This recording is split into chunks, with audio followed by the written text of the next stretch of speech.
আমি যদি আপনাদেরকে বলি বেনাপোলবাসী কেন এই দল করেন, যেই দল করে নবীর সুপারিশ পাওয়া যায় না, আল্লাহর সন্তুষ্টি পাওয়া যায় না, কোরআনের শাফাত পাওয়া যায় না, কেন এমন নেতার পেছনে ঘোরেন যেই নেতারা বলতে পারেন আমি জীবনে দুর্নীতি করে নাই?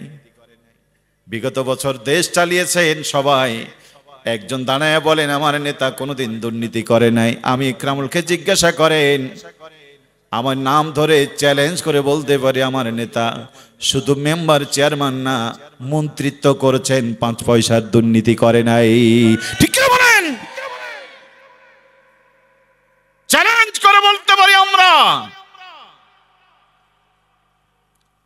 5টা বছর মন্ত্রণালয়ে চালিয়েছে, 5 বছরে দুর্নীতি করে নাই। আমার আল্লামা সাঈদী 10 বছর পার্লামেন্টের মেম্বার ছিলেন, 10টা পয়সার দুর্নীতির কথা কেউ বলতে পারে না। আছো কি তুমি? তোমার নেতার কথা বলতে পারো আমার নেতা দুর্নীতি করেনি? বন্ধু, তোমার নেতার সাথে আমরা আছি, ঠিক কিনা বলেন? এখন আমি যদি এই কথা বলি কেন ওই দুর্নীতিবাজ নেতাদের পিছনে ঘোরেন, কেন এই সন্ত্রাসীদের পিছনে ঘুরেন, আপনারা কি খুশি হবেন? মোটেও খুশি হবেন না বন্ধু। আমরা আছি বড় বিপদে। আমরা কিসে আছি? কোন পদে? কোন পদে? আলেমরা আছে বিপদে। কেমন বিপদ বলবো? বলবো? পাড়ার এক বাবা, মূর্খ বাবা, ফার্স্ট ক্লাস গেজেটেড মূর্খ, মানে ওর চাইতে বড় মূর্খ এলাকাতে নাই। এখন এই মূর্খের ঘরে আল্লাহ তাআলা এক সন্তান দান করেছেন, খুব মেধাবী, পড়েন আলহামদুলিল্লাহ। মাদ্রাসায় দিয়েছে অল্প দিনেই, হেফজ শেষ করে আলিয়া কাওমি পড়ে এবার সরকারিভাবে বৃত্তি দিয়ে বিদেশে লেখাপড়া করতে গেছে। 5 বছর মদিনা বিশ্ববিদ্যালয়ে লেখাপড়া করে বাড়ি ফিরে আসছে।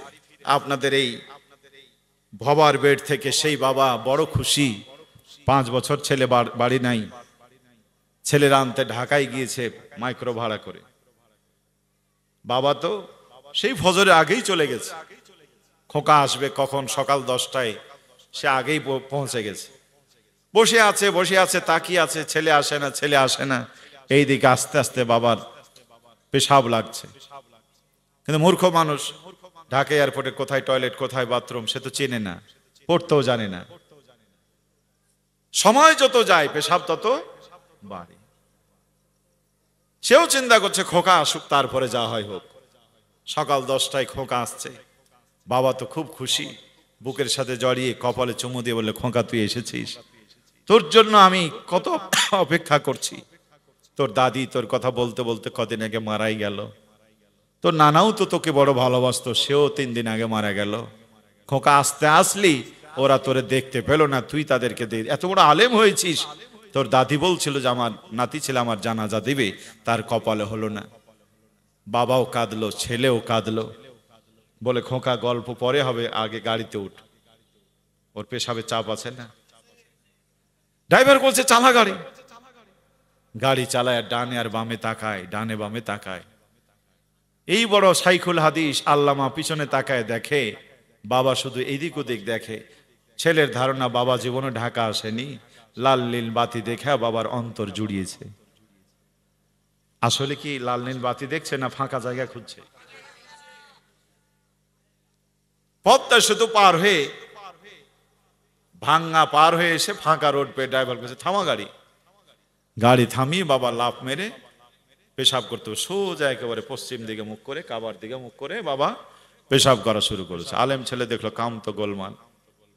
এখন বাবা পেশাব করতে বসেন, কেমন করে সতর্ক করে, ছেলে পিছন দিকে বললো বাবা কি? ছেলে বলল কি হয়েছে? বাবা বলল কি হয়েছে?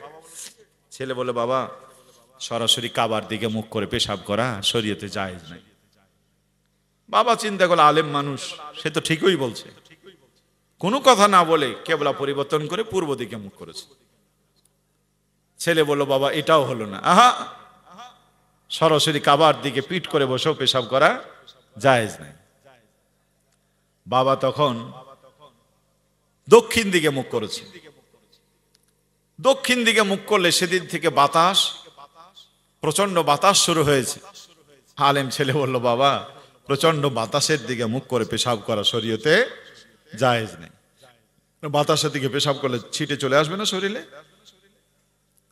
বাবা পড়েছে বিপদে, যেদিকে মুখ করি সেদিকে তোর ফতোয়া, যেদিকে মুখ করি সেদিকে কুফতা, যে দল করি তাতেই তোর আপত্তি। ঘটনাটা কি, কি ঠিক না? এখন পূর্ব পশ্চিম দক্ষিণ সব শেষ, আর কয় দিক বাকি?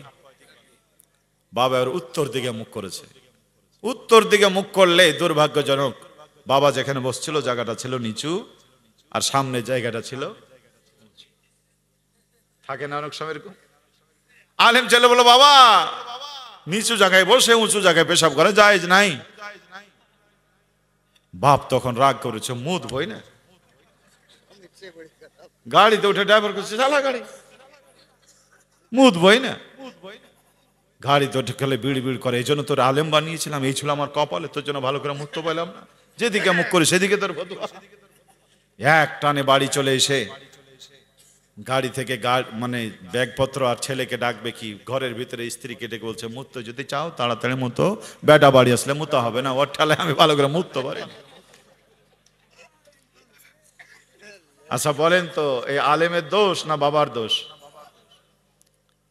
বাবা জানতো না, আলেম ছেলে এখন জেনেছে। ইয়া আইয়ুহাল্লাযিনা আমানু কু আনফুসাকুম ওয়া আহলিকুম নারা, ঈমানদার নিজেও বাঁচো অন্যকেও। ওই আলেম ছেলে অন্তরের ভালোবাসা নিয়ে বাবাকে যখন দিনের পথে আহ্বান করছিল, সেই মূর্খ বাবা আলেমের প্রতি সম্মান প্রদর্শন করে ইসলামী শরীয়তের বিধান না মেনে এখন ঘর থেকে তাড়িয়ে দেওয়ার ষড়যন্ত্রে মেতে উঠেছে। আজ আমার জাতি আল্লাহ বলে, রসুল বলে, ইসলাম বলে, আজকে আল্লাহর নামে তাকবীর না দিয়ে, আল্লাহর নামে রাজনীতি না করে, মানব রচিত আইন প্রতিষ্ঠার আন্দোলন করে জাহান্নামের দিকে যাচ্ছে। আমরা যখন তাদেরকে ফিরতে বলি, জাতীয় মূর্খ বাবার মতো আচরণ করে আমাদেরকেও দেশ থেকে তাড়াতে চাই। ঠিক কিনা বলেন? ওয়া রাহমাতুল্লাহি ওয়া বারাকাতুহু।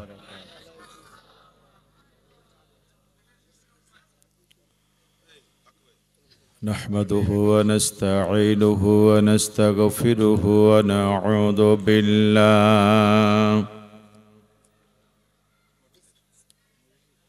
ونعوذ بالله من شرور أنفسنا ومن سيئات أعمالنا،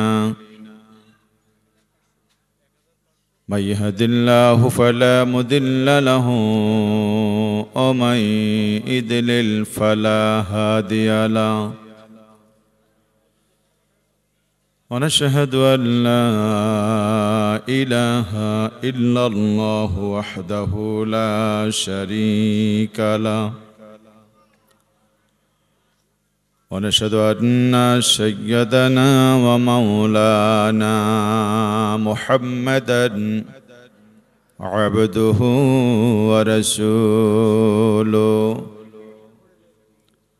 الذي أرسله بالحق بشيرا ونذيرا وداعا إلى الله بإذنه وسراجا منيرا، فقد قال الله تعالى في كلامه المجيد وفرقانه الحميد। জবান খুলে সকলে পড়েন, আউযু বিল্লাহি মিনাশ শাইতানির রাজীম, বিসমিল্লাহির রহমানির রহিম। يا أيها الذين آمنوا ادخلوا في السلم كافة ولا تتبعوا خطوات الشيطان إنه لكم عدو مبين. وقال تعالى في شان حبيبه صلى الله عليه وسلم آمرا ومخبرا: إن الله وملائكته يصلون على النبي يا أيها الذين آمنوا صلوا عليه وسلموا تسليما. اللهم صل على سيدنا مولانا محمد وعلى آل سيدنا مولانا। আরশের পায়া ধরে কাঁদবেন নবী যারে যার,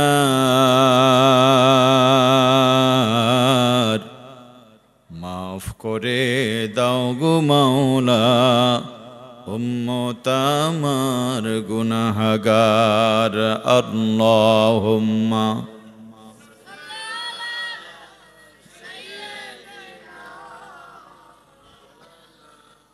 وعلى آل سيدنا।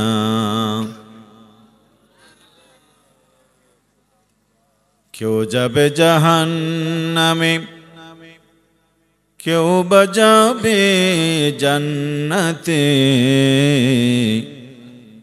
আমরা পাপী দৌড়িয়ে যাব তুমি নবীর সন্ধানে। আল্লাহুম্মা জোরে সাইয়্যিদিনা মাওলানা মুহাম্মদ ওয়া আলা আলি সাইয়্যিদিনা। বালাগাল উলা বিকামালিহি كشفت الدجى بجماله حسنت جميع خصاله صلوا عليه. الضحى والليل إذا سجى ما ودعك ربك وما قلى. بلغ العلا بكماله كشف الدجى بجماله حسنت جميع خصاله صلوا عليه. اللهم آمين.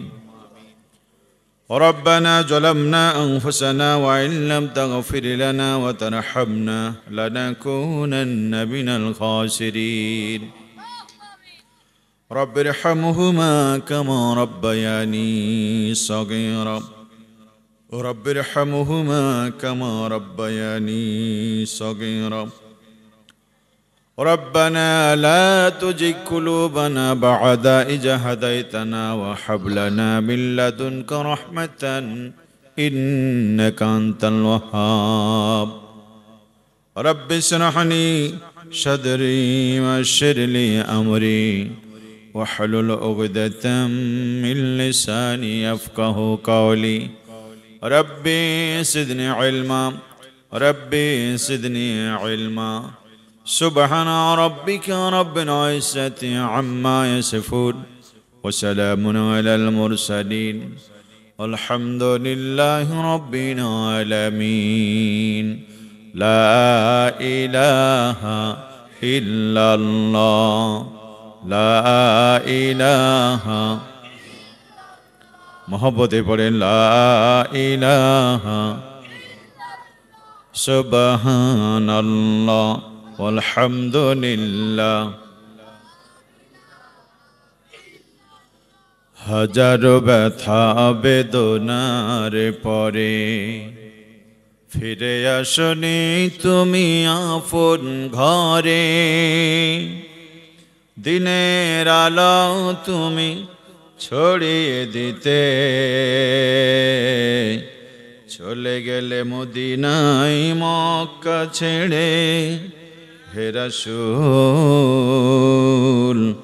তোমাকে ভুলি আমি কেমন করে। লা ইলাহা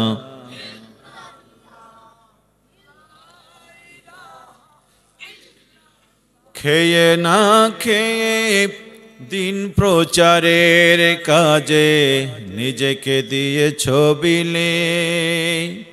তাই ফের কাফেরেরা চিনল না আলো, দুষ্ট ছেলেদের পিছু দিল লেলিয়ে। খেয়ে না খেয়ে দিন প্রচারের কাজে নিজেকে দিয়ে ছবিলে। তাই ফের কাফেরেরা চিনল না আলো, দুষ্ট ছেলেদের পিছু দিল লেলিয়ে। পাথরের আঘাতে ক্ষত বিক্ষত হয়ে সারা শরীর হতে রক্ত ঝরে। হে রাসূল তোমাকে ভুলি আমি কেমন করে। লা ইলাহা ইল্লাল্লাহ জোরে লা ইলাহা লা ইলাহা। অমন কারে লাগিয়া করছো তুমি এত আয়োজন। বাড়ি গাড়ি ব্যবসা বাণিজ্য সাধের এই দুনিয়া সব ছেড়ে চলে যেতে হবে আমাদের শূন্য হাতে, কি ঠিক না বলেন? অমন কারে লাগিয়া করছো তুমি আয়োজন। কে জানি কার চলে যাওয়ার ডাক আসে কখন, তখন আধার ঘরে একলা তোরে দেবে রে দাফন। অমন কারে লাগিয়া অমন কারে লাগিয়া করছো তুমি এত আয়োজন। তোমার দেহ মাটি মাটি তোমার ঘাটি, মরণ মাটি তোমার পিছু চড়বে না। মাটি হবে ঠিকানা মাটিরও বিছানা, ঠিক না? মাটি হবে বিছানা মাটিরও ঠিকানা, মাটিতে করাবে শয়ন। ও মন কারে লাগিয়া করছো তুমি এত আয়োজন। ও মন কারে লাগিয়া করছো তুমি এত আয়োজন। সে ঘরে নাই রে বাতি, নাই সে তার সঙ্গী সাথী, বন্ধু স্বজন কেউ পাশে রবে না। নাই সে তার টেলিফোন, হবে না আলা ফোন। নাই সে তার মোবাইল ফোন, হবে না আলা।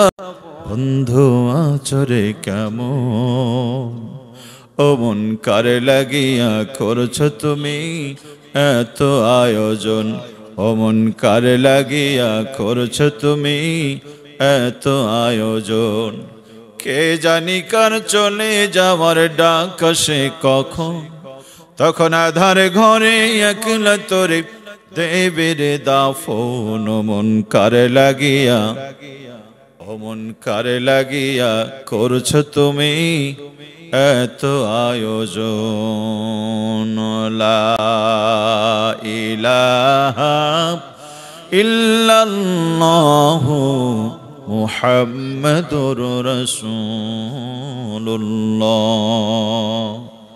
সাল্লাল্লাহু আলাইহি ওয়াসাল্লাম। ঐতিহাসিক ঐতিহ্যবাহী যশোরের বন্দর থানা বেনাফলের ভবার বেড পশ্চিমপাড়া দারুস সুন্নাহ কওমি মাদ্রাসা এতিমখানার উদ্যোগে বাৎসরিক ইশারের সব মাহফিলের সম্মানিত সুযোগ্য সভাপতি বিশিষ্ট সমাজ সেবক মোহাম্মদ আবুল হোসেন সাহেব, প্রধান অতিথি বরেণ্য রাজনীতিবিদ বাংলাদেশ জাতীয়তাবাদী দল শার্শা উপজেলা শাখার সাধারণ সম্পাদক আলহাজ নুরুজ্জামান লিটন সাহেব আছেন নাকি? কথা শুনে ধন্য করেছেন প্রখ্যাত ইসলামী চিন্তাবিদ নায়েবে রাসূল হযরত মাওলানা সুলাইমান হাসান জুম্মান।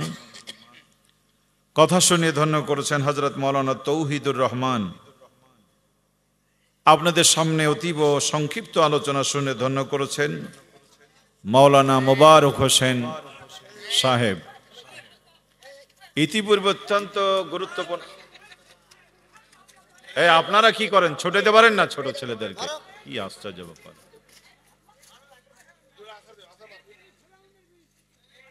আস্তে আস্তে আস্তে আস্তে, থামেন, ওরে মারেন না।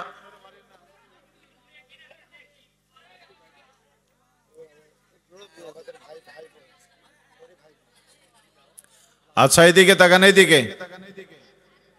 আল্লাহ তাআলা রহম করুক, পড়ে আল্লাহুম্মা আমিন। আর যদি পড়েন আল্লাহুম্মা আমিন। গুরুত্বপূর্ণ কথা শুনে ধন্য করেছেন হযরত মাওলানা নুরুল হাসান বিন আব্দুল বারী। আল্লাহ তাআলা সকলের মেধা, যোগ্যতা, কণ্ঠ গোটা দেশ, গোটা দুনিয়াবাসীর জন্য কবুল করুন, পড়ে আল্লাহুম্মা আমিন। আমন্ত্রিত উলামায়ে কেরাম, পিতৃতুল্য মুরব্বীবৃন্দ, দেশ গড়ার কারিগর, বিশ্বনবীর ওসিয়ত, সম্মানিত যুবক তরুণ ভাইয়েরা, স্নেহের কচি ও কাছারা, পর্দার আলোর পেক্ষমান অবলা সরলা, সম্মানিতা মা ও বোনেরা, গোয়েন্দা বিভাগের সম্মানিত সদস্যবৃন্দ, রাজনৈতিক নেতৃবৃন্দ, সুপ্রিয় এলাকাবাসী, সম্মানিত আয়োজকবৃন্দ, শুকরিয়া আদায় করছি সুবহান আল্লাহ পাকের পবিত্র দরবারে যে মালিক সুবহানাহু ওয়া তাআলা দয়া করে, মায়া করে, একান্ত অনুগ্রহ করে মহাবিশ্বের মহাবিশ্বয় মহাগ্রন্থ আল কোরআনে ডাকে এখানে আসার বসার, কিছু কথা বলে এবং শোনার সুযোগ করে দিয়েছেন। আপনারা খুশি না নারাজ? সবাই খুশি? কারা খুশি হয়েছেন একটু আল্লাহকে হাত দেখান তো। লিল্লাহি তাকবীর, লিল্লাহি তাকবীর, লিল্লাহি তাকবীর।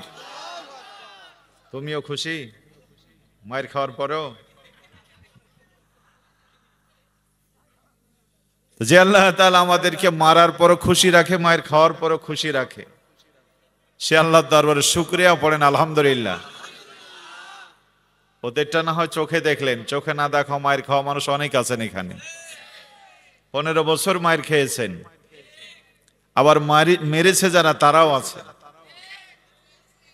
তো এখন মারার যে স্বাদ আর মায়ের খাওয়ার যে বেদনা, মাঝে মধ্যে মায়েরা রুটি বানাই, রুটি কি এক পিঠে হয় না 2 পিঠে হয়? মাঝখানে মায়েরা রুটিটাকে ঘুরাইয়া দেয়। উপর দিক ভাবছিল যে তলা পুরুক, উপর দিক খুব আনন্দ পাচ্ছিল যে পুরুক, কিন্তু একটু পরে জানে না যে মহিলা ভিতরে হাত দিয়ে উল্টায় দেবে। যখন উল্টায় দেয় কোন দিক ফুলে বলেন তো? এবার সেই উপর দিক যে একটু আগে আনন্দ করছিল, এই ফুলে ফেফে মাঝে মাঝে সেটা পুড়েও যায়। কি ঠিক না বলেন? ওরা জানতো না যে আল্লাহ ঘুরাইয়ে দেবে। আমরা বলেছিলাম যে পৃথিবীতে আল্লাহ বহুবার ঘুরিয়ে দিয়েছে, কারণ রুটি একদিকে হয় না। রুটি কোনোদিন একদিকে হয়? রুটি মানেই 2 দিক সেঁকা লাগবে, 2 দিক সেঁকা দেওয়া লাগবে। বহুবার বলেছিলাম, আলেম ওলামা বলেছিল, যুগ যুগ ধরে উদাহরণ দিয়ে চোখে আঙ্গুল দিয়ে দেখানো হয়েছিল যে আল্লাহ উল্টায় দিতে পারে, উল্টায় দিবেন। ওনারা মনে করছিল হুজুরদের কথা, কে উল্টাবে? আছে বাকি আমাদের বিরুদ্ধে, সবাই তো আমাদের। কিন্তু দুনিয়ার মানুষকে আপনি আপনাদের বানিয়ে নিতে পারলেও আকাশওয়ালাকে কি আপনি আপনার মতো করতে পেরেছেন? তার সাথে তো আপনাদের সম্পর্ক ছিল না, কি ঠিক না? ফলে আল্লাহ উল্টায় দিয়েছে। এখন বুঝেন মারার কি স্বাদ, কি ঠিক না? এটা অপারেশন চালু করেছে এই তত্ত্বাবধায়ক সরকার। নামটা বড় চমৎকার, আমার খুব ভালো লেগেছে নামটা। এই নামটা যিনি রেখেছেন আমি তার জন্য দোয়া করি। এই অপারেশনের নাম দেওয়া হয়েছে ডেভিল হান্ট, মানে শয়তান গ্রেপ্তার। ডেভিল মানে শয়তান, হান্ট মানে গ্রেপ্তার, এটা নাম দেওয়া হচ্ছে শয়তানের গ্রেপ্তারি পরোয়ানা। কি নামটা সুন্দর হয়নি? দারুণ একখান নাম দিয়েছে।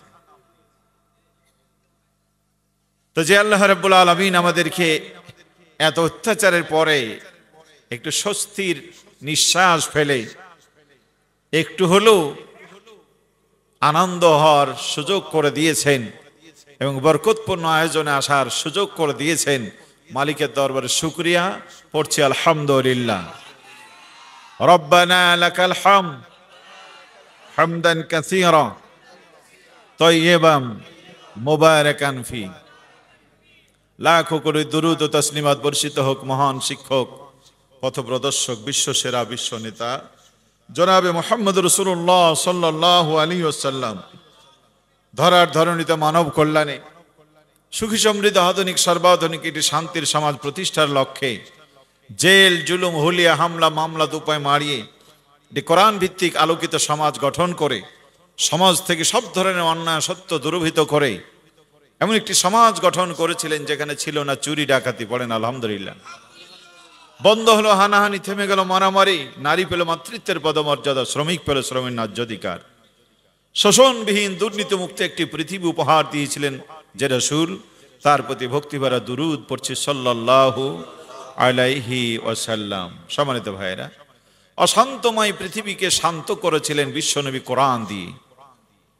আগুনের ভয়াবহতা যতই হোক, আগুন নিভাতে হয় পানি দিয়ে। আগুন নিভাতে হয় কি দিয়ে? পানি যদি হাতের কাছে না থাকে তাহলে আপনি বালি ধুলোবালি দিলেও আগুন নিভে যায়, কিন্তু পানি বাদ দিয়ে ধুলোবালি বাদ দিয়ে সেই আগুনের উপরে যদি কেউ পানি জাতীয় জিনিস, ডিজেল, পেট্রোল, অকটেন এগুলি দিলে তো তাড়াতাড়ি আগুন নিভবে, তাই না? দেখতে ওইগুলি পানির মতোই, কিন্তু সেই পানীয় জাতীয় জিনিস আগুনের গায়ে দিলে সে আগুন নিভে না, বরং আগুন আরো জ্বলে। যতটুকু আগুন আগে ক্ষতি করতে না পেরেছে, ওই পেট্রোল, ওই ডিজেল, ওই অকটেন দেওয়ার কারণে সে আগুন আরো শক্তিশালী হয়ে আপনার বাকি অংশটুকু পুড়িয়ে ছারখার করে দিয়েছে।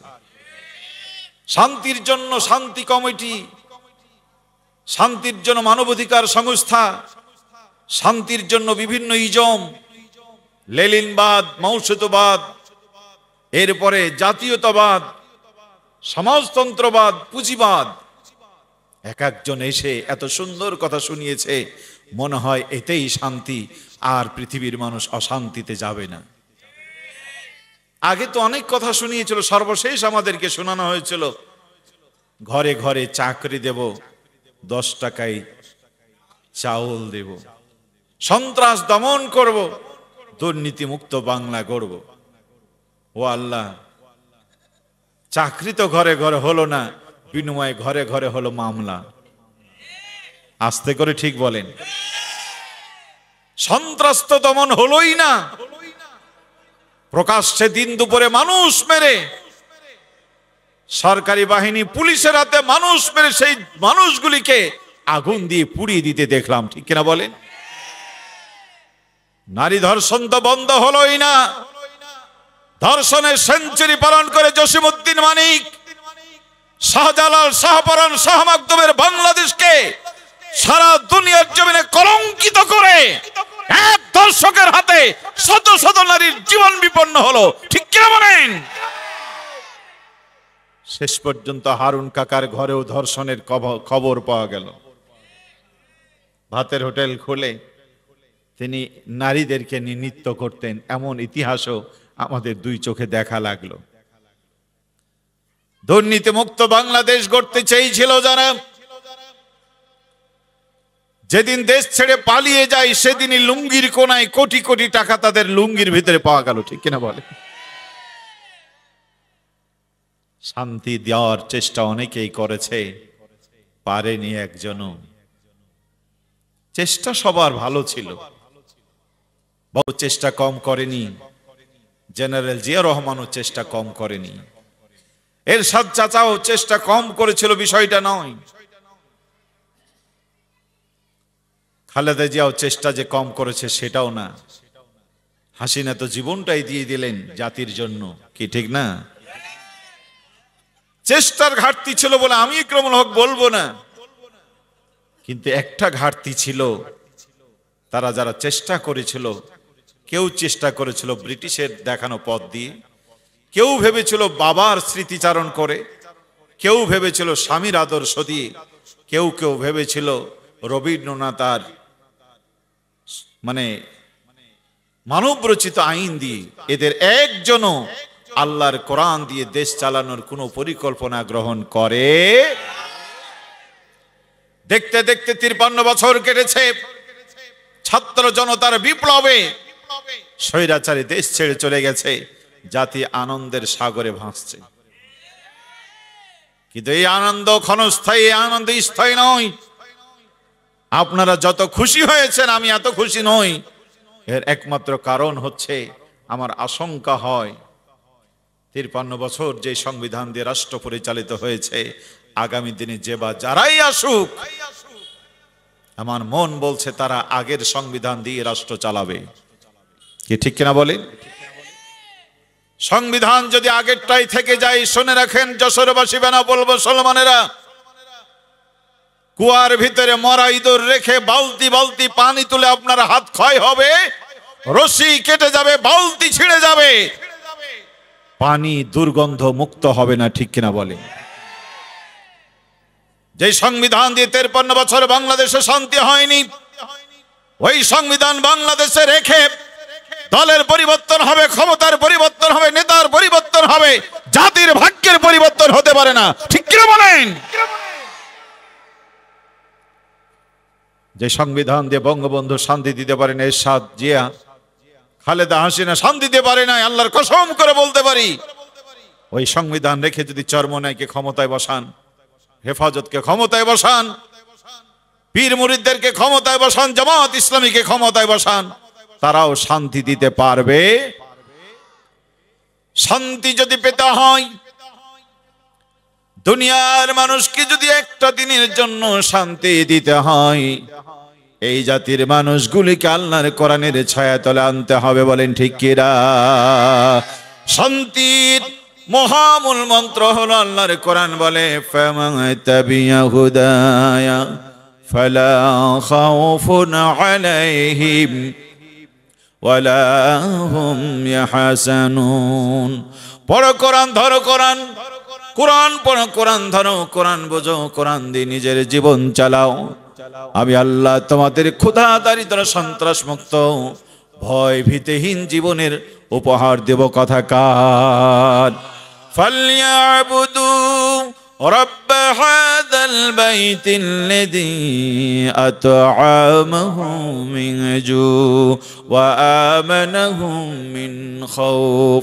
এই ঘরের মালিক, কাবার মালিক আল্লাহ রাব্বুল আলামিনের দাসত্ব করো, যিনি খোদায়ে খাদ্য দিয়েছেন, ত্রাসের কালে নিরাপত্তা দিয়েছেন। আজও যদি কেউ আল্লাহর দাসত্ব আর গোলামি মেনে নাই, আকাশ থেকে আল্লাহ রহমত দিবেন, জমিনের সব বরকতের দরজা খুলে দেবেন। খাবার নিয়ে চিন্তা থাকবে না, ত্রাসের ভয় থাকবে না। গোটা পৃথিবীর মানুষকে আল্লাহ নিরাপত্তার চাদর দিয়ে ঢেকে দেবেন। ওদাকার, জোরে বলেন ওদাকার। আমার ভাইয়ারা, কোরআন মানলে আমাদের কি লাভ? কারণ লাভ ছাড়া আমরা এক ধাপ দিতে রাজি না। লাভ যেখানে বাঙালি। আমার ভাইয়েরা, কোরআন মানলে কি লাভ? কোরআনের কাছে জিজ্ঞেস করে বলো তো, কোরআন তোমাকে মানলে আমাদের কি লাভ হবে?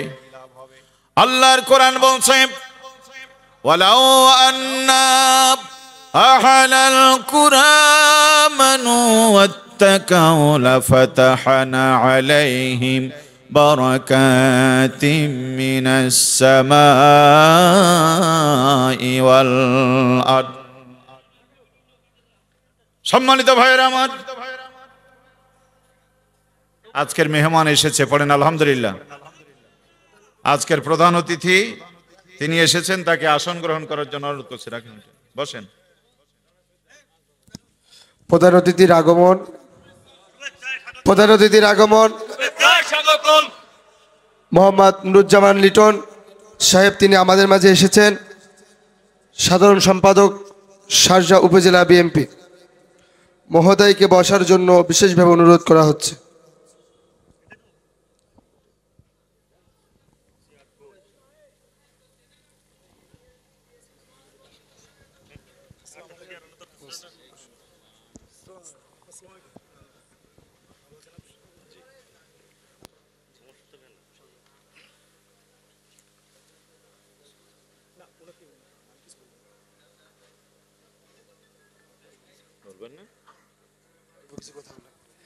আচ্ছা পরে বলেন, আমি তো কেবল শুরু করলাম, আপনি দেখেন।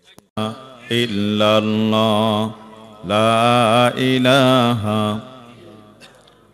সুবহানাল্লাহ আলহামদুলিল্লাহ লা ইলাহা ইল্লাল্লাহু মুহাম্মাদুর রাসূলুল্লাহ সাল্লাল্লাহু আলাইহি ওয়াসাল্লাম। সম্মানিত ভাইরা, শুনতে এসেছি কোরআন কার বাণী? সন্দেহ আছে? কালিমাতুল্লাহি আল উলিয়া, আল্লাহর কালেমা সুউচ্চ কালেমা। এই কালেমার স্থান কোথায়? সর্বোচ্চ স্থানে। এই কালেমাকে লালন করা, ধারণ করা, সেই অনুযায়ী জীবন চালানো, এটি হচ্ছে সিদ্ধান্ত গ্রহণের নাম। এই যে অতিথি মহোদয় বললেন যে শুনলেই হবে না, মানতে হবে, এটাই তো মূল কথা, নাকি বলেন? যত কথাই বলেন ঘুরিয়ে ফিরিয়ে মূল কথা হলো শুনতেও হবে, মানতেও হবে। তিনটা জিনিসকে ঈমান বলেছে। তাসদিক বিল জানান, ইকরার বিল লিসান, আমাল বিল আরকান। অন্তরে বিশ্বাস করতে হবে, সেই কথাটা মুখে বলতে হবে। অন্তর এবং মুখের কথার সাথে কাজের মিল থাকতে হবে। এইটা যারা করবে তারাই হচ্ছে ঈমানদার। কি ঠিক না বলেন? আচ্ছা, লা ইলাহা ইল্লাল্লাহ এ মানে কি? না, আল্লাহ ছাড়া কোনো হুকুমদাতা নাই। ইলাহা শব্দের অর্থ মাবুদ নয়। ইলাহা শব্দের অর্থ হচ্ছে হুকুমদাতা, বিধানদাতা, আইনদাতা, পরিচালক। এই অর্থে আল্লাহ তাআলা ইলাহুন শব্দটি ব্যবহার করেছেন। এই কথা কি আপনারা বিশ্বাস করেন, নাকি এটা মনের কথা? তারও আগে একটা ফতোয়া আপনাদের কাছ থেকে নিই, কারণ আমরা তো ফতোয়া দিলে চলবে না, কারণ আমরা মৌলবি। আমরা জাতিকে ফতোয়া দিতে গিয়ে জাতি ফতোয়া শোনেনি, জাতি উল্টো আমাদেরকে ধরে পিটিয়েছে। কাজে ফতোয়া আপনারাই দেন। মুখের কথা আর মনের কথার সাথে যাদের মিল থাকে না, এদেরকে ইসলাম কি বলে? কি বলে? ফতোয়া কিন্তু আপনারা দিচ্ছেন। মুনাফিকের জায়গায় জাহান্নামের উপরে না জাহান্নামের নিচে? কোরআন বলছে ইন্নাল মুনাফিকিনা ফিদ দারকিল আসফালি মিনান নার, জাহান্নামের একেবারে তলায়। এজন্য এক নেতা দোয়া করে, আল্লাহ আমাদের নেতাকে জাহান্নামের ভালো জায়গায় দিও। দোয়া করছে না? হ্যাঁ, তৎকালীন এক মন্ত্রী জাকির হোসেন, রাজীবপুর রৌমারী এই আসনের এমপি মন্ত্রী সাহেব দোয়া করছে, আল্লাহ আমাদের নেতাকে জাহান্নামের ভালো জায়গায় দিও। কারণ ওরাও জাগে জাহান্নামের ভালো এবং মন্দ দুটোই আছে। আপনারা ভাববেন যে জাহান্নামের ভালো মন্দ কি? না, জাহান্নামের অবশ্যই ভালো মন্দ আছে। কোরআন বলছে যে আমি মুনাফিকদেরকে জাহান্নামের নিম্ন জায়গায় জায়গা দেব। তো লা ইলাহা ইল্লাল্লাহ, আল্লাহ ছাড়া কোনো আইনদাতা, বিধানদাতা, হুকুমদাতা নেই। আলা আলাহুল খালক ওয়াল আমর, সৃষ্টি যার, বিধান চলবে তার। ইনিল হুকমু ইল্লা লিল্লাহ, হুকুম দিবেন একজন, তিনি কে? এবার বলেন, আমরা এই কথা তো বলি না, মানি কি? আইনের বই এই কিতাব, কি ঠিক না? বিগত 53 বছর বাংলাদেশ চলেছে কোরআন দিয়ে না কোরআন বাদ দিয়ে? এটা আপনিও মানেন, আমিও মানি, সবাই মানি, মুখে বলি আল্লাহ ছাড়া কোনো বিধানদাতা নেই, অথচ আল্লাহকে বাদ দিয়ে বিধানদাতা বানিয়ে বিধান তৈরি করে আমরা দেশ চালাচ্ছি, রাষ্ট্র চালাচ্ছি, সমাজ চালাচ্ছি। বরং আল্লাহর কোরআন অস্বীকার করলে বিচার হয় না, কিন্তু মানুষের তৈরি করা আইনের বিপক্ষে কথা বললে এদেশে কল্লা থাকে না, পিঠের চামড়া থাকে না। ঠিক কিনা বলেন? রাজনীতিতে কথা আছে সকল ক্ষমতার মালিক আর জনগণ। বাংলাদেশ জামাত ইসলামী তার গঠনতন্ত্রে লিখেছিল যে সকল ক্ষমতার মালিক আল্লাহ তাআলা। এইটার কারণে বাংলাদেশ নির্বাচন কমিশন তাদেরকে নিবন্ধন বাতিল করেছে। তাদের কথা ছিল যে আমাদের রাষ্ট্রীয় সংবিধানের কথা হলো সকল ক্ষমতার মালিক জনগণ, অথচ আপনারা এই দেশে রাজনীতি করবেন, জনগণকে ক্ষমতার মালিক মানবেন না, অতএব আপনাদেরকে নিবন্ধন দেওয়া যাবে না। তা আল্লাহকে সকল ক্ষমতার মালিক মানার অপরাধে যেই সমাজে রাজনৈতিক নিবন্ধন থাকে না, রাজনীতি করতে পাওয়া যায় না, আল্লাহর উপরে ভরসা রাখা যায় না, ওই সমাজে বসবাস করে এই সমাজ ভাঙতে না পারলে জাহান্নাম ছাড়া জাতির কোনো উপায় নেই। ঠিক কিনা বলেন? তার আগে বলি, বললে মা মায়ের খায়, না বললে বাপ কুত্তা খায়। জানেন এটা? এক রিক্সাওয়ালা গরিব মানুষ, সারা বছর বেচারা গরিব মানুষ, গরুর গোস্তের দাম যা, প্রতিদিন কিনে খাওয়া সম্ভব? সবাই কিনে খেতে পারে? তো এখন সেই রিক্সাওয়ালার বাড়িতে মাস ধরে, বছর ধরে গরুর গোস্ত নাই, খুব কষ্ট করে আধা কেজি গরুর গোস্ত কিনছে। বেগমকে দিয়া বলল, বেগম তুমি তো জানো আমরা গরিব মানুষ, খুব কষ্ট করে কিনেছি, একটু যত্ন করে রান্না করো, সবাইকে নিয়ে ছেলে মেয়ে খাবো। বেগম বলল, চিন্তা করো না, তুমি গোসলটা করে এসো, আমি রান্না করি।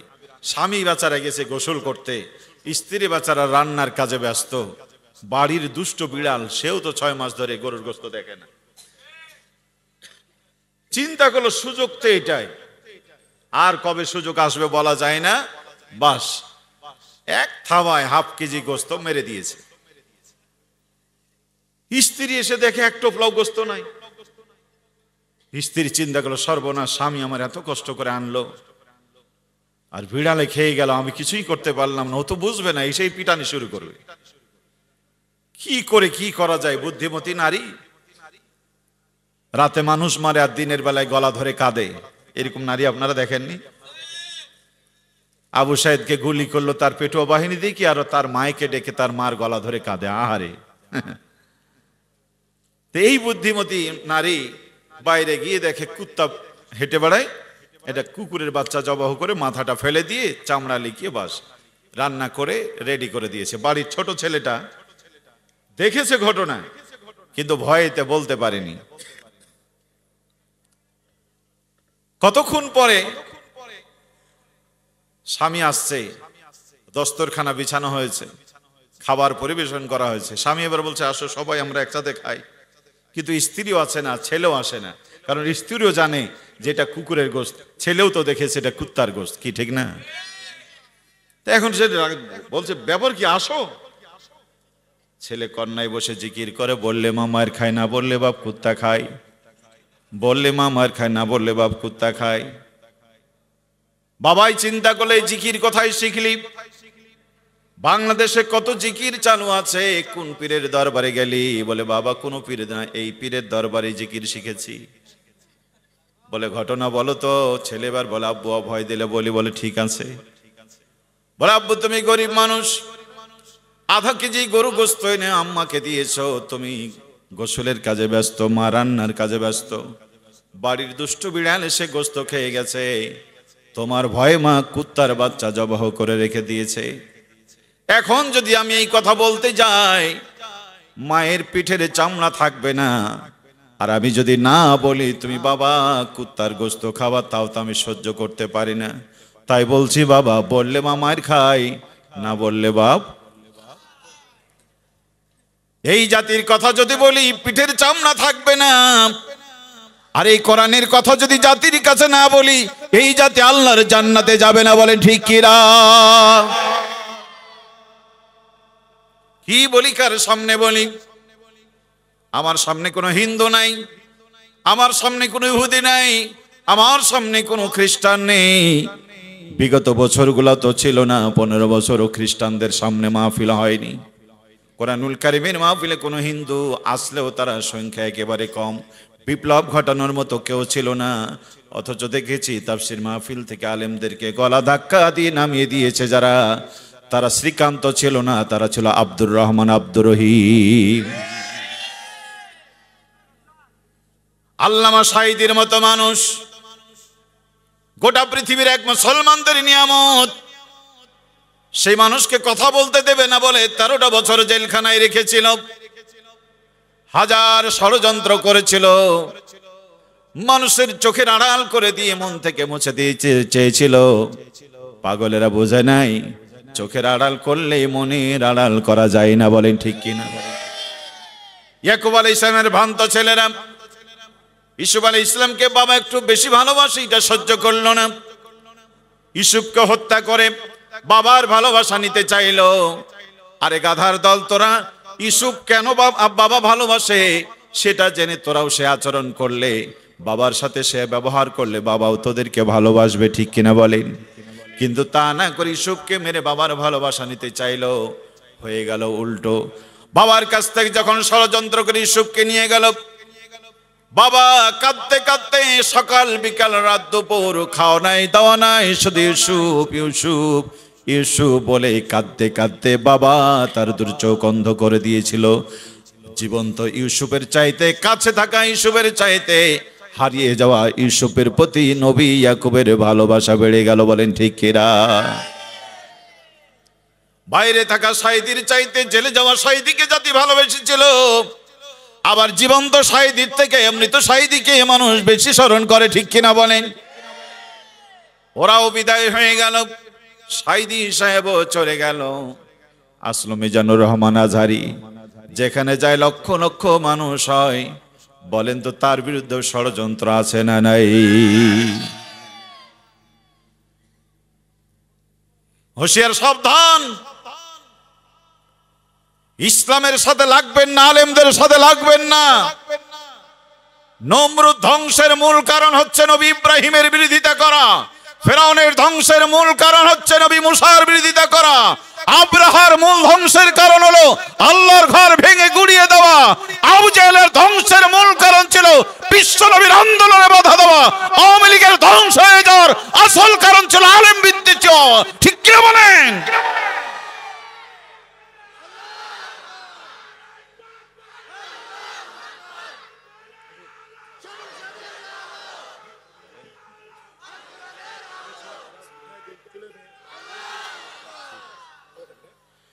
সম্মানিত ভাইয়েরা আমার,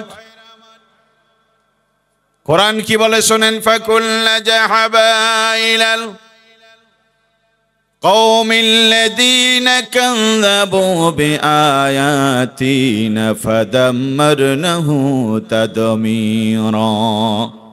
কোরআন বলছে যাও এই জাতির কাছে, এদিকে তাকান, যাও এই জাতির কাছে, ছিল তাদের ক্ষমতা, দুনিয়া কাঁপানো ক্ষমতা ছিল, আমার আয়াতকে অস্বীকার করার কারণে আমি তাদেরকে ধ্বংস করে দিয়েছি।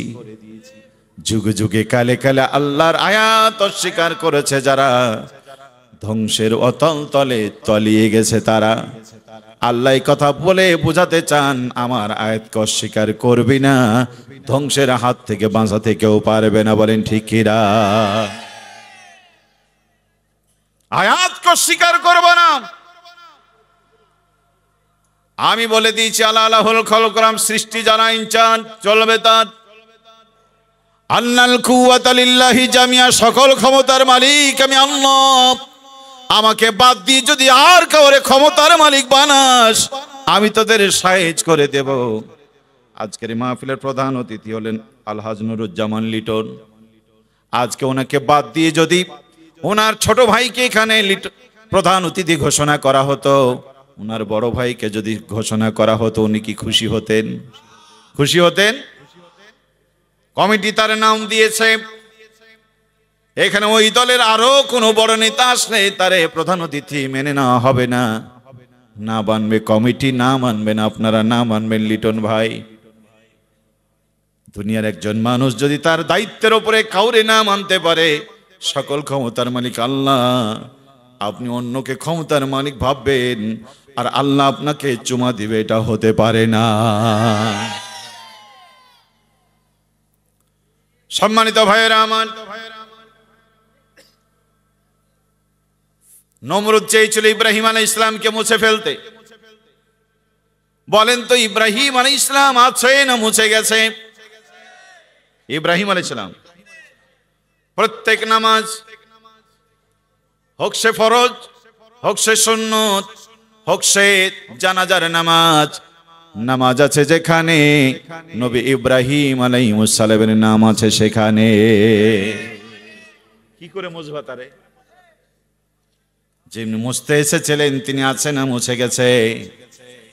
ওই নমরুদের ইতিহাস পৃথিবীতে ম্লান হয়ে গেছে। ফেরাউন এসেছিল মুসা আলাইহিস ইসলামকে মুছতে, ফেরাউন মুছে গেছে, মুসা রয়ে গেছে। আবু জেহেল চেয়েছিল বিশ্ব নবীকে মুছে ফেলতে, আবু জেহেল নিশ্চিহ্ন হয়ে গেছে।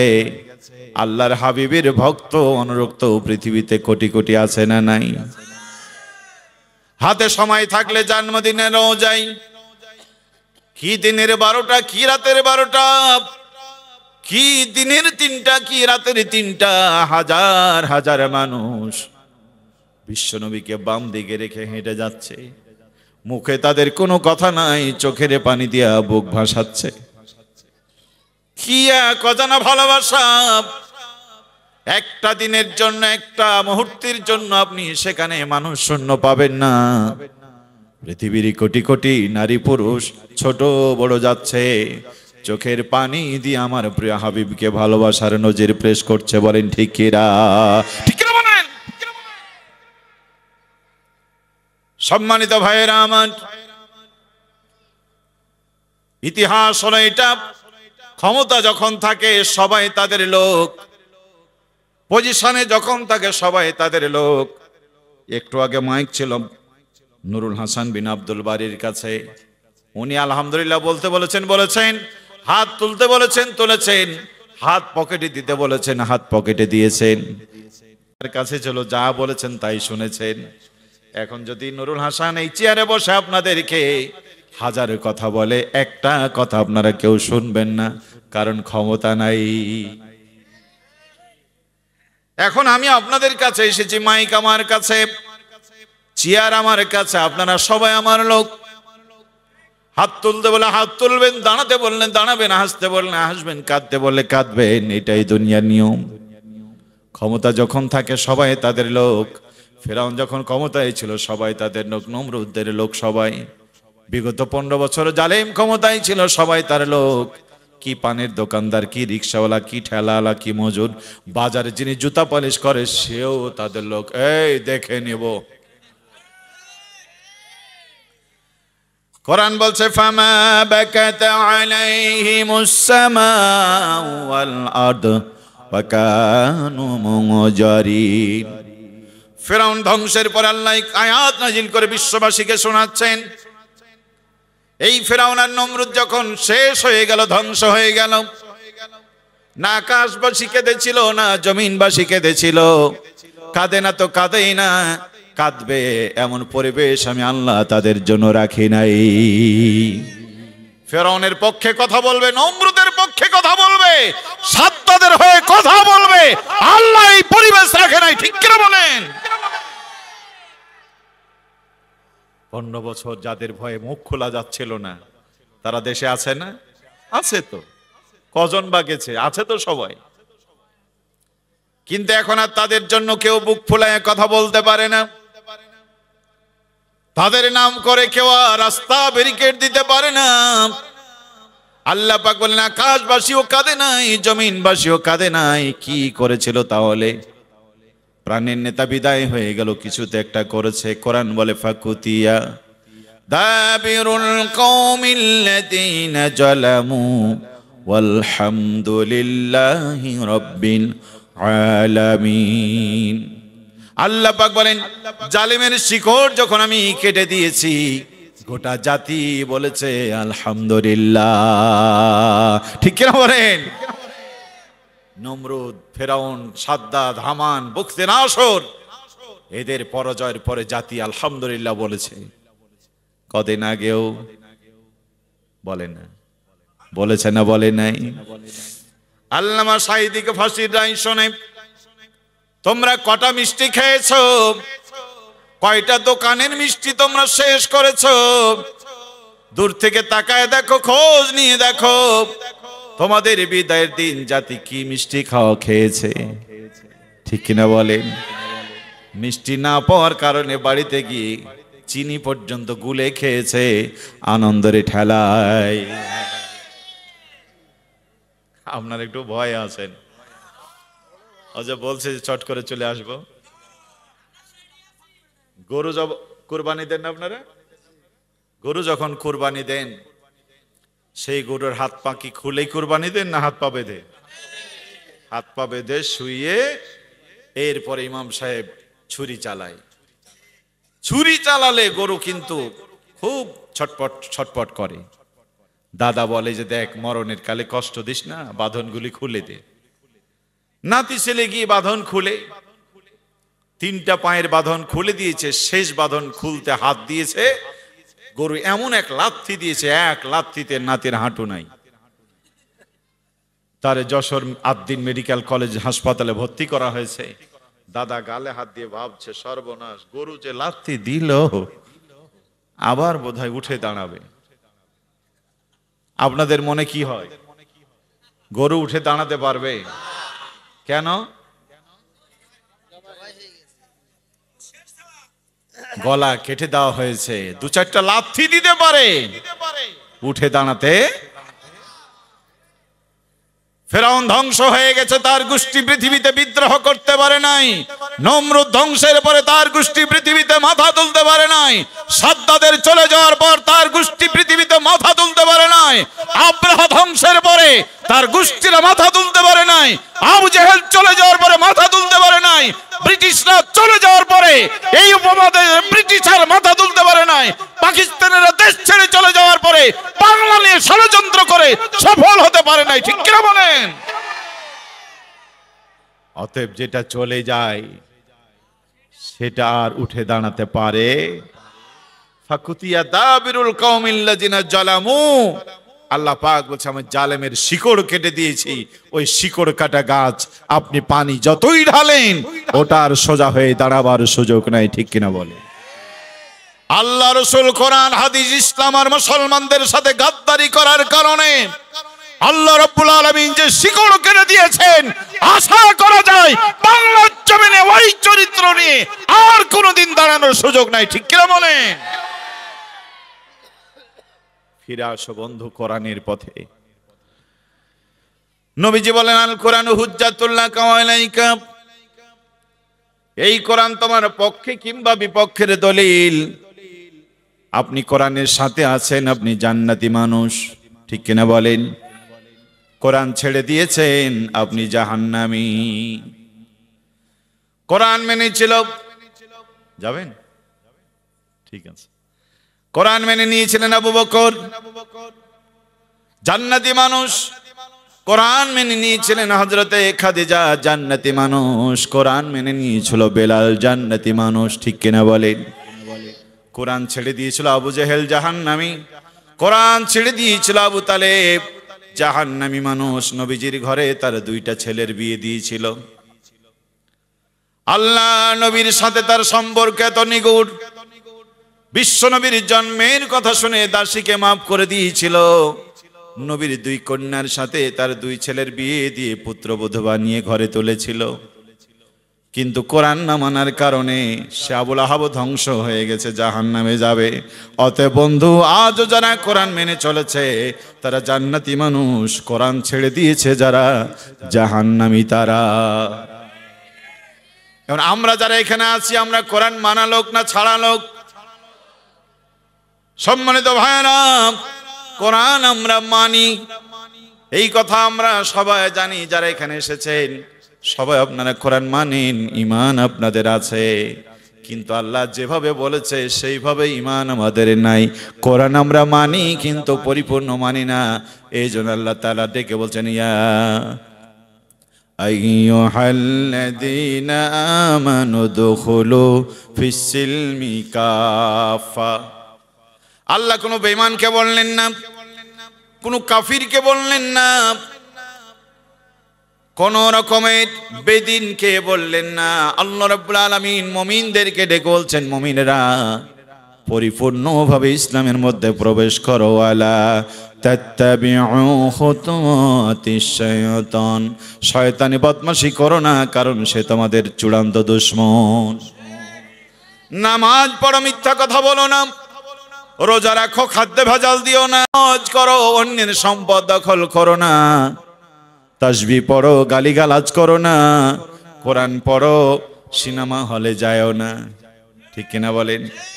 আজ আমরা মিলিয়ে মিশিয়ে করি, নামাজও পড়ি, মিথ্যা কথাও বলি, রোজাও করে খাদ্য ভেজাল দেই, 5 বারের হাজি, অন্যের জমি দখল করার জম। কোরআনও পড়ে, আবার ফেসবুকে লুকিয়ে লুকিয়ে ন্যাংটা ছবিও দেখে, আছে না নাই? প্রিয় ভাইয়েরা, কোরআন পড়ে, নামাজ পড়ে, রোজা রাখে, হজ করে, ঝুলে ঝুলে ঝুলে ঝুলে কোরআন তেলাওয়াত করে, আবার কোরআনের বিরুদ্ধে আইন করে, এমন মানুষ এই সমাজে কম না বেশি? আকিমুস সালাত মানে, আকিমুদ্দিন মানে না, এমন মানুষ এই সমাজে আছে না নাই? একই আল্লাহ বললেন নামাজ কায়েম করো, নামাজ পড়ে, নামাজ পড়ে পড়ে নেতা কপাল কালো করে দিয়েছে, নামাজ পড়ে পড়ে নেতা হাঁটু কালো করে দিয়েছে। কিন্তু দিনের কথা বললে নেতার মেজাজ গরম হয়, এমন নেতা বাংলাদেশে আছে না নাই? আগে ছিল, এখন নাই। নামাজে যে কোরআন সমাজে কি, সেই কোরআনের দরকার আছে না নাই? বন্ধুরে আমার, নামাজের কোরআন আর সমাজের কোরআন আজ আলাদা হয়ে গেছে। মসজিদে নামাজে কোরআন আছে, সমাজে কোরআন। ইমাম সাহেব যদি কোরআন বাদ দিয়ে হাদিস পড়ে, বুখারী মুসলিম ৮৬ হাদিস তেলাওয়াত করে, জাতি সেই ইমামকে ধরে পিটাবে, বেটা কোরআন বাদ দিয়ে তুই হাদিস পড়লি কেন? মসজিদের ভিতরে কোরআন বাদ দিলে ইমামকে পিটানো হয়। আবার ওই ইমাম যদি সমাজে সে কোরআনের কথা বলে, ইমামকে ফাঁসির মঞ্চে দেওয়া হয়। বললে মামার খায়, না বললে বাপ কুত্তা খায়। এই সম্মানিত ভাইয়েরা আমার, মুমিন কারা? কে মুমিন? কোরআন কি বলে শুনেন, ইন্নামাল মুমিনুনাল্লাযীনা ইযা যুকিরাল্লাহু ওয়াজিলাত কুলুবুহুম। মুমিন তো সে, আল্লাহর কথা শুনলে তার অন্তরে ভয় হবে। আজানে মুয়াজ্জিন কার কথা বলে? 40 বছর কেটে গেছে, আজান শুনে মসজিদে যায় না, ওটা মুমিন না মুনাফিক? মুনাফিকের জায়গা উপরে না নিচে?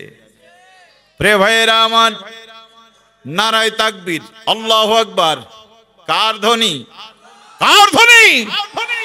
এটা নবীদের স্লোগান, সাহাবায়ে কেরামের স্লোগান, মুমিনদের স্লোগান। নামাজে দাঁড়িয়ে আল্লাহু আকবার, রুকুতে আল্লাহু আকবার, সিজদা আল্লাহু আকবার, পশু জবাহ করলে আল্লাহু আকবার, উপরে উঠলে আল্লাহু আকবার, ভালো কিছু দেখলে, বড়ত্ব কিছু দেখলে আল্লাহু আকবার। মুমিনের মুখে মুখে থাকবে আল্লাহু আকবার, আল্লাহ বড়, আল্লাহ বড়। ঠিক কিনা বলেন? মুয়াজ্জিন সাহেব ফজর বলছে আল্লাহু আকবার, জোহর বলছে আল্লাহু আকবার, আসর মাগরিব ইশা বলছে আল্লাহু আকবার।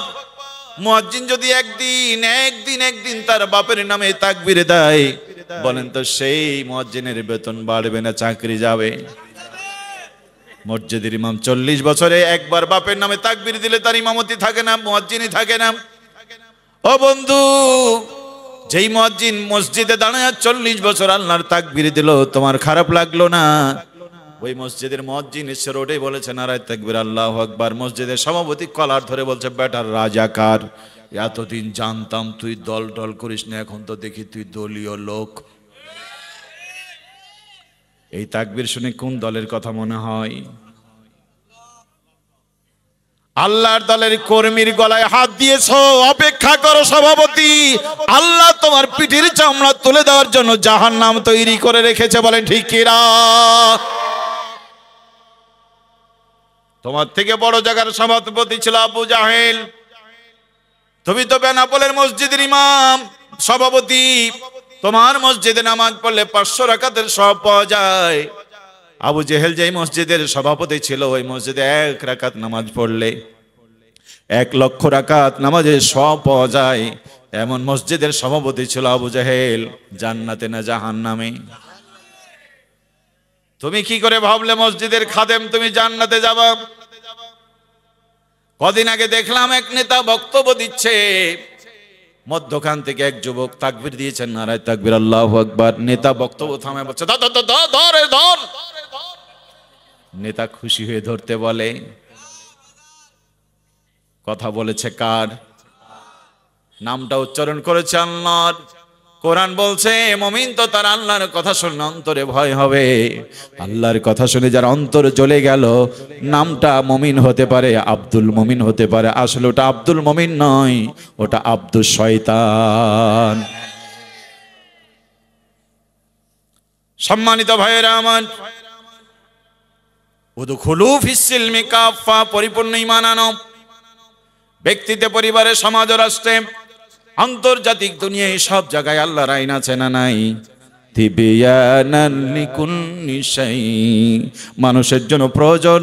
কোরআনে নাই এমন কোনো বিষয় নাই। আল্লাহ প্রত্যেকটা বিষয়ের সমাধান দিয়ে কোরআন নাজিল করেছেন।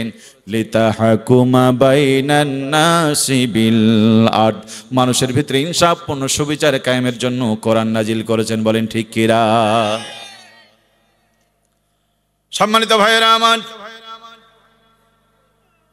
আল্লাহর কোরআন বলছে মান কানা ফি হাজিহি আমা ওয়া ফিল আখিরাতি আমা, এই পৃথিবীতে যারা কোরআনের ব্যাপারে অন্ধ, আমি কিয়ামতের ময়দানে তাদেরকে অন্ধ বানায় তুলব।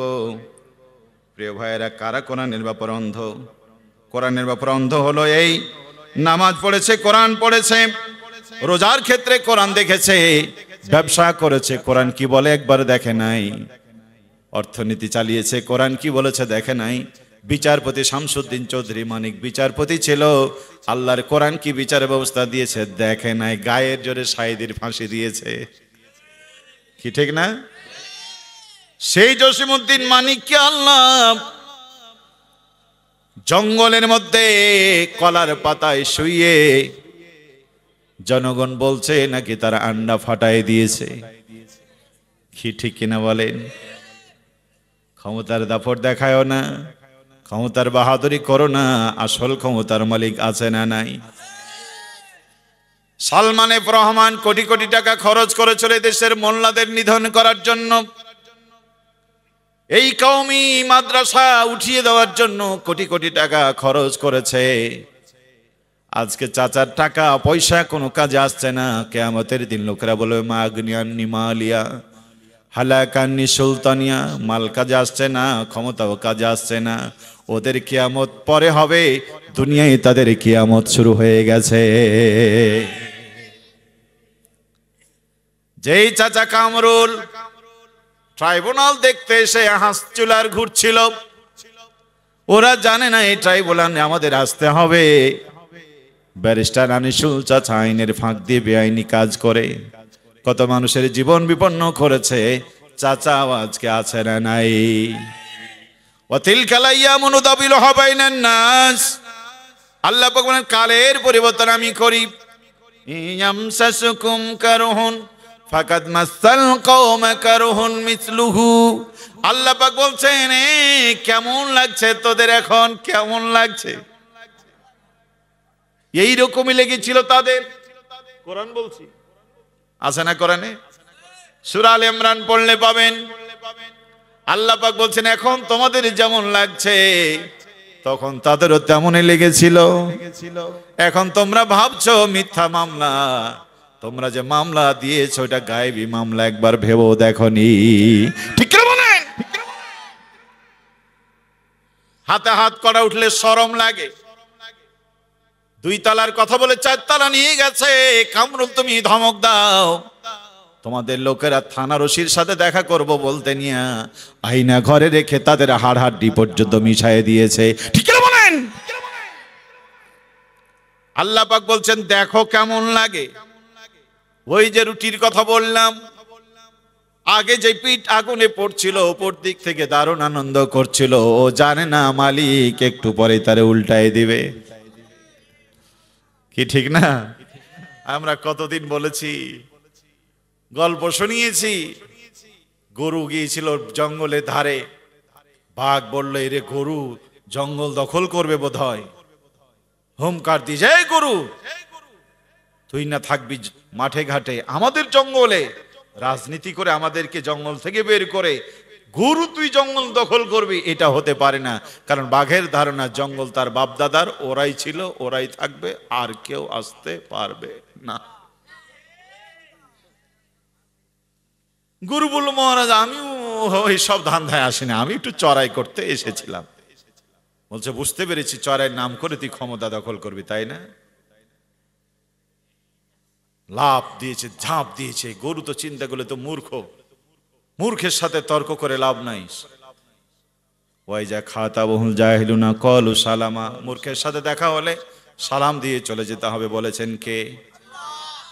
গরু বলল মহারাজ থাকো, দিয়েছে দৌড়। গরু বাঘ বলছে তোরে এমন ধমক দেব যাতে আমার রাজনীতি নিয়ে আর কোনোদিন মাথা তুলতে না পারে। 2006 সালের 28 অক্টোবর লগি বইটার তাণ্ডব এমন পেটান দেব যাতে আমাদের বিরুদ্ধে যেন কোনোদিন মুখ না খুলে। দেখলেন না ছেলেটা কি মারা মারলো? তার মানে এমন পেটান পিটাবো তোকে, তুই যেন আমার দিকে আর কোনোদিন না তাকিয়ে দেখিস। কি ঠিক না? ওই যে হাসছে ও পিছনে বসে, কিন্তু ও জানে না যে আমাকে এখান থেকে সরিয়ে দেওয়ার জন্য অনেক লোক বসে আছে। গোটা মাহফিলের লোক আমার বিরুদ্ধে চলে যাবে। আমার জুলুম যদি সীমা অতিক্রম করে আমার বাপও এসে আমার মাথায় বাড়ি দিবে। দিল না একটু আগে? মাথায় বাড়ি দিল কে? তার কে লাগে? কে লাগে? ভাই বা চাচা, যাই হোক।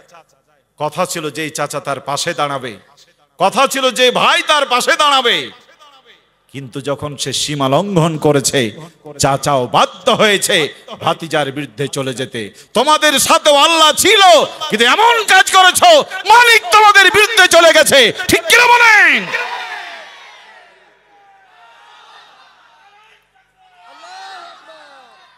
কারণ তুমিও তাহাজ্জুদ পড়েছো, কোরআন পড়েছো, বারবার হজ করেছো, তোমার পক্ষেই তো আল্লাহ থাকার কথা। ঠিক কিনা বলেন? ছিলও তো। বাবা হারা, মা হারা, স্বজন হারা এক মানুষকে ক্ষমতায় বসিয়ে তোমাকে সম্মানের আসনে আসন করেছেন মালিক। লিনানজুরাকুম কাইফা তা'মালুন, ক্ষমতা দিয়ে আমি দেখি কি করো। পথের ভিখারি ফেরাউনকে ক্ষমতায় বসিয়েছিলাম, ও আমার সাথে ভালো আচরণ করেনি, ওরে আমি চুবাই বেনেছি। পথের ভিখারি সাদ্দাত সাগরে ভেসে যাচ্ছিল, আমি আল্লাহ তার এনে মানুষ করেছি। আমাকে অস্বীকার করেছে, নিজে রব দাবি করে জান্নাত জাহান্নাম করেছে, আমি তারে ধ্বংস করে দিয়েছি। আমি তোর সাথে দৃষ্টান্ত রেখেছি, ওই পথে পা বাড়াবি না। আমিও তোকে স্বজন হারা সন্তান তোকে এনে ক্ষমতায় বসিয়েছি। এই জন্য তাহাজ্জুদ পড়ে কান্না ছিল, আল্লাহ পক্ষে ছিল। কিন্তু একটা পর্যায়ে এসে জুলুমের মাত্রা এমন হলো আল্লাহ তাদের বিপক্ষে দাঁড়াতে হয়েছে। ঠিক কিনা বলে? গরু তো লাভ দিয়ে এক সামনে দেখে বিশাল এক পুকুর, বাঘকে দড়িয়ে পারছে না। গরু ভাবলো মরি মরি, অন্তত এখানে ঝাঁপ দিই, তারপরে দেখি। পুকুরে ঝাঁপ দিয়েছে, পুকুরের পানি শুকায় গেছে, শুধু কাদা আর কাদা। গরু একেবারে 4টা পা দেবে গেছে। বাঘ চিন্তা করলো এবার কাজ হয়ে গেছে। বাঘও লাভ দিয়েছে, পড়েছে, কিন্তু গরুর কাছে যাইলো না। 5 ফিট দূরে পড়ে গেছে বাঘ। বাঘও চেষ্টা করছে, খুব হুঙ্কার দিচ্ছে। গরু বুঝতে পেরেছে বাঘ ধরা পড়ে গেছে। গরু বলল মহারাজ এত হুমকি ধমকি দেওয়ার দরকার কি? আছি তো, ধরো মারো কাটো খাও, আমরা কি দেশ ছেড়ে চলে গেছি? রাজাকার বলেছো, গেছি কি পাকিস্তান? কিন্তু একদিনে ছাত্র আন্দোলনে তোমরা মামুর বাড়ি চলে গেলে। আহারে, কেমন মা সন্তানদেরকে ফেলে চলে যায়। হ্যাঁ, এ কি মা?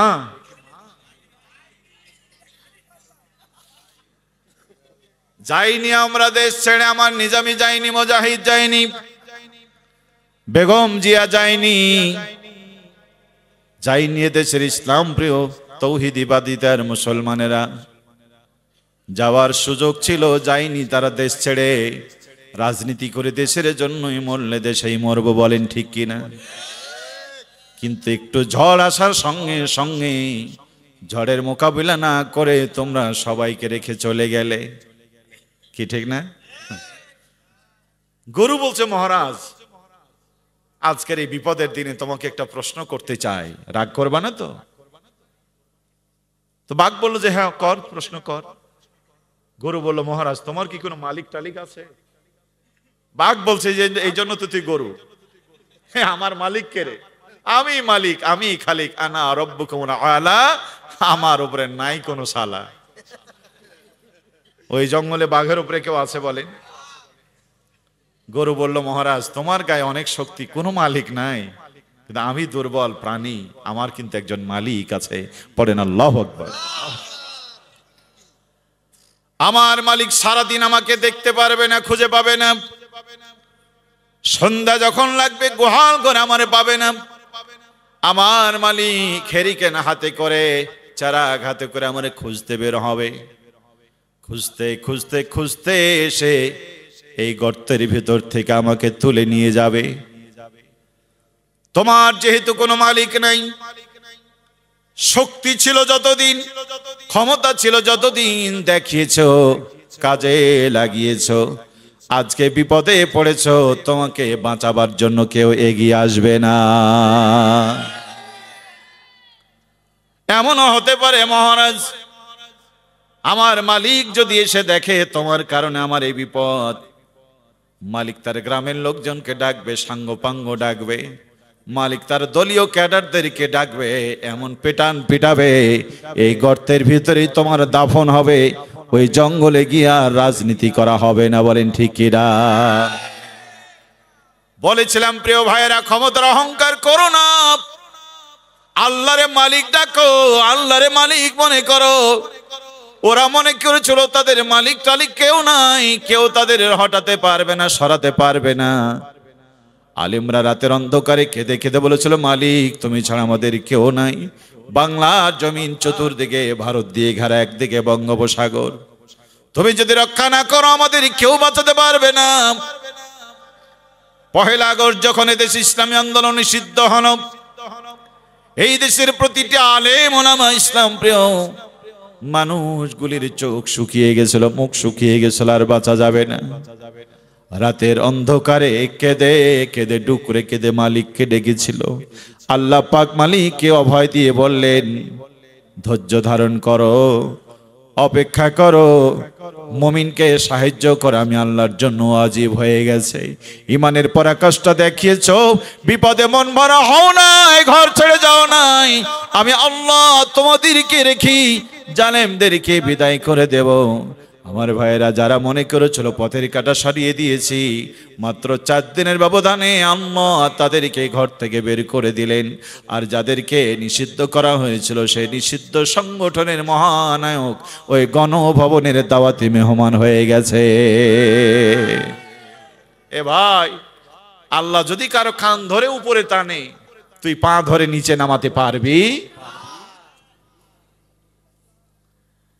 আমরা ভেবেছিলাম সাইদি না, এই জাতিকে আর কে কোরআন শোনাবে? লক্ষ লক্ষ মানুষকে কোরআনের দাওয়াত দেবে কে? আল্লাহ রাব্বুল আলামিন পরিকল্পনা নিয়েছে, চিন্তাই করিস না। এক সাইদি চলে গিয়েছে তো কি হয়েছে, ওই সাইদির কথা বলার মানুষ আমি তৈরি করে দেব। সাইদিকে দেখতে আসতো 1 লক্ষ মানুষ, সাইদির কথা শুনতে আসবে 20 লক্ষ মানুষ। আসছে না? সম্মানিত ভাইয়েরা আমার, ইসলাম প্রিয় তৌহিদি জনতা আমার, কোরআন বলছে উদখুলু ফিস সিলমি কাফা, পরিপূর্ণ ঈমান আনো। কোরআনের ব্যাপারে অন্ধ তারা, ব্যবসা করে কোরআন দেখে না, রাজনীতি করে কোরআন দেখে না। দেখে না তো দেখে না, মুহাদ্দিস সাহেবরা ফতোয়া দিচ্ছে ইসলামে রাজনীতি নাই। কি সম্মানিত ভাইয়েরা আমার, নামাজে কোরআন, রোজায় কোরআন, হজে কোরআন, জাকাতে কোরআন, নারীর পর্দায় কোরআন, স্বামীর সেবায় কোরআন। রাজনীতিতে কোরআনের দরকার আছে না নাই? অর্থনীতিতে, সমাজনীতিতে কোরআনের দরকার আছে না নাই? রাজনীতি, সমাজনীতি, অর্থনীতিতে কোরআন মানে না যারা, পরিপূর্ণ মুসলমান নয় তারা। কোরআন বলছে উদখুলু ফিস-সিলমি কাফা, ওরা বলছে আমরা সব মানতে না পারলেও কিছু তো করি। হুজুর আমরা কি এতই খারাপ? সব কিছু করতে না পারলো, আমরা তো নামাজও পড়ি, রোজাও রাখি। কোরআন বলছে আফাতুমিনুনা বিবাদিল কিতাব ওয়া তাকফুরুনা বিবাদ, কিছু মানবি তা হতে পারে না। ওজুর ফরজ কয়টা? সবাই বলেন। শীতের দিনে কয়টা? শীতের দিনেও 4টা। আওয়ামী লীগের জন্য কয়টা? বিএনপির জন্য, জাতীয় পার্টি, চরমনাই, জামাত ইসলামী, নারী, পুরুষ। বুঝা গেল আল্লাহর বিধান সবার জন্য সমান, ঠিক কিনা বলেন? নারী হও, পুরুষ হও, আওয়ামী লীগ হও, বিএনপি হও, জাতীয় পার্টি হও, জাসদ হও, বাসদ হও, চরমনাই হও, 88 হও, জামাত হও, শিবির হও, রবের বিধান এক, ঠিক কিনা বলেন? কবরে যখন যেদিন মারা যাবেন, কবরে প্রশ্ন হবে কয়টা? জোরে বলেন। ইমাম সাহেবের কবরে প্রশ্ন হবে 3টা। সভাপতির কবরে কয়টা? সভাপতির কবরে যে প্রশ্ন, ইমামের কবরে কি একই প্রশ্ন?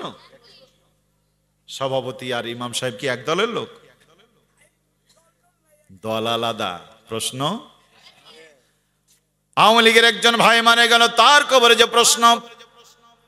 চরমনার একজন কর্মী মারা গেলে বলেন তো দেখি তার কবরে একই প্রশ্ন না আলাদা? মারা গেল একজন বিএনপির কর্মী, তার কবরে যে প্রশ্ন হবে। মারা গেল জামাত ইসলামীর কর্মী, তার কবরে প্রশ্ন কি? কেন বন্ধু বুঝতে চাও না? তুমি আমি আলাদা হয়ে জীবন কাটালে। কোরআন বলেছে ওয়াতাসিমু বিহাবলিল্লাহি জামিআ, সবাই মিলে আমার কোরআন ধর, কারণ মরার পরে তোদেরকে এক প্রশ্ন করা হবে, ঠিক কিনা বলেন? আপনি আলাদা হয়ে গেলেন বন্ধু, মরার পরে আলাদা হওয়া যাবে না।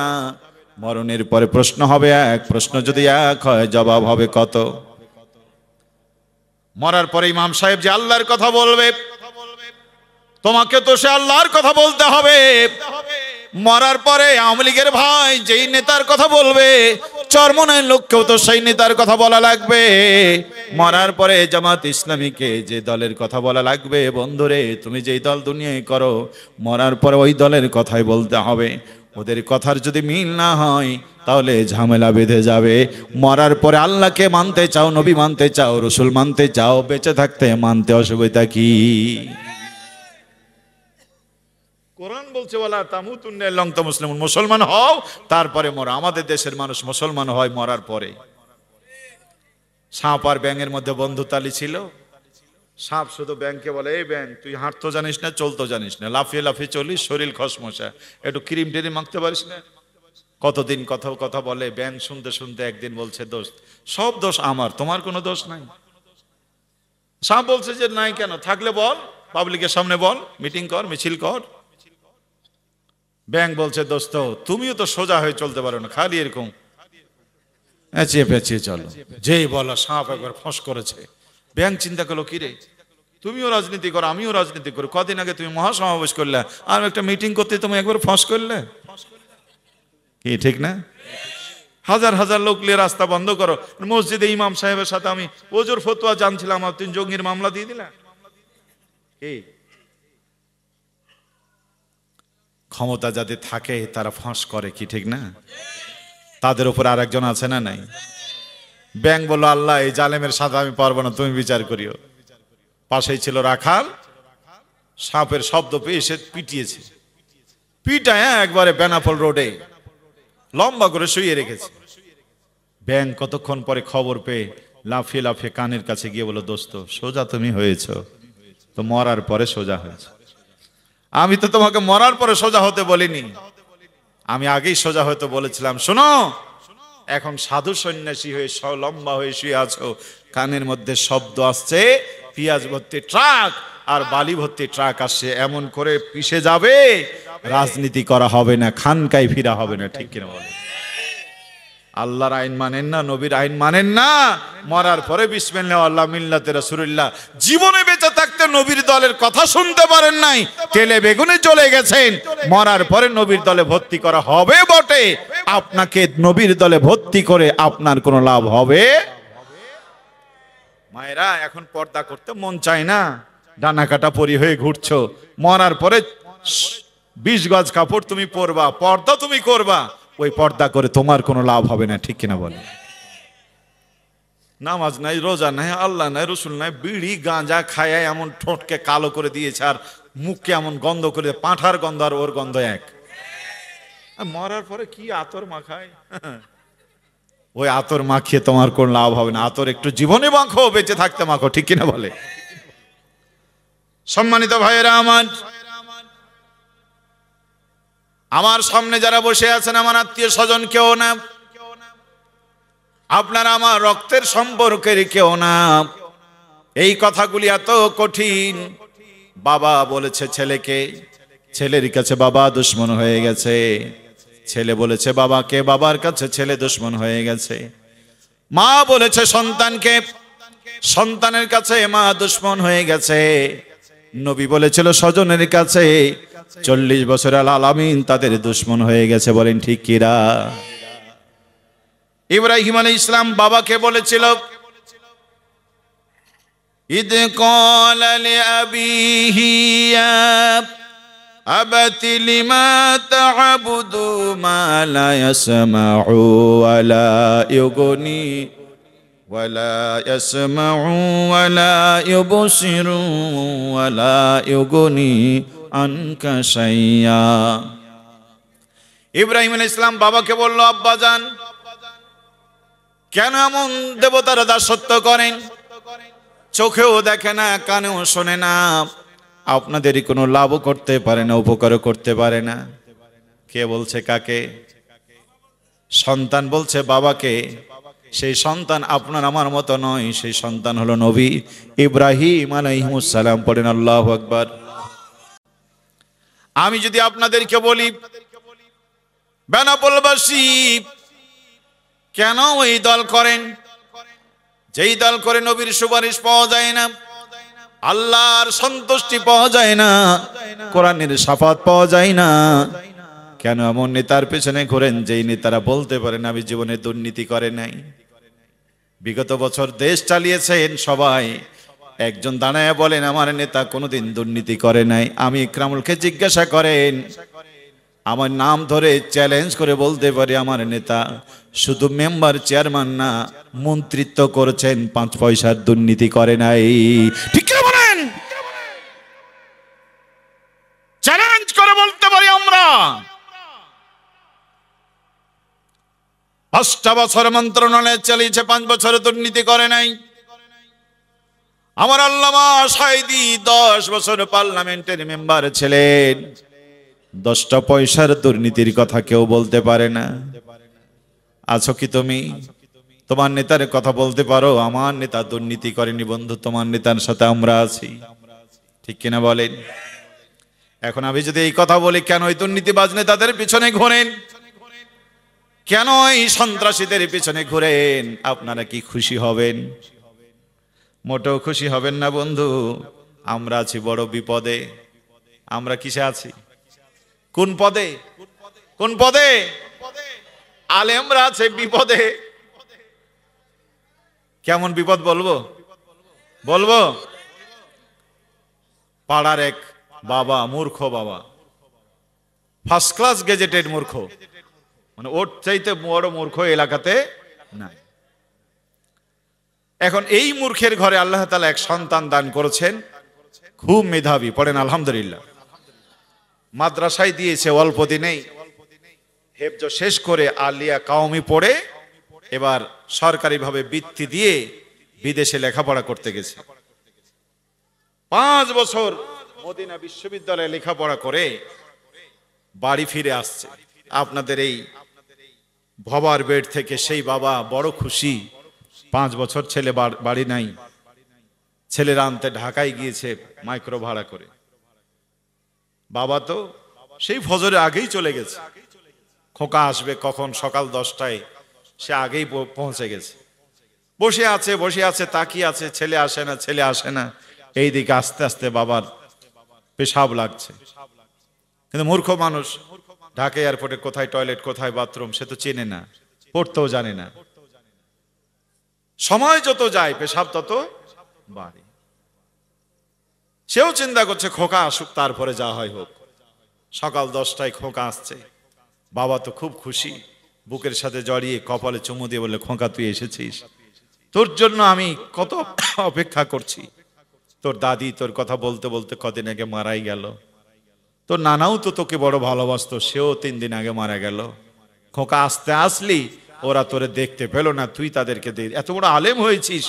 তোর দাদি বলছিল যে আমার নাতি ছেলে আমার জানাজা দিবে, তার কপালে হলো না।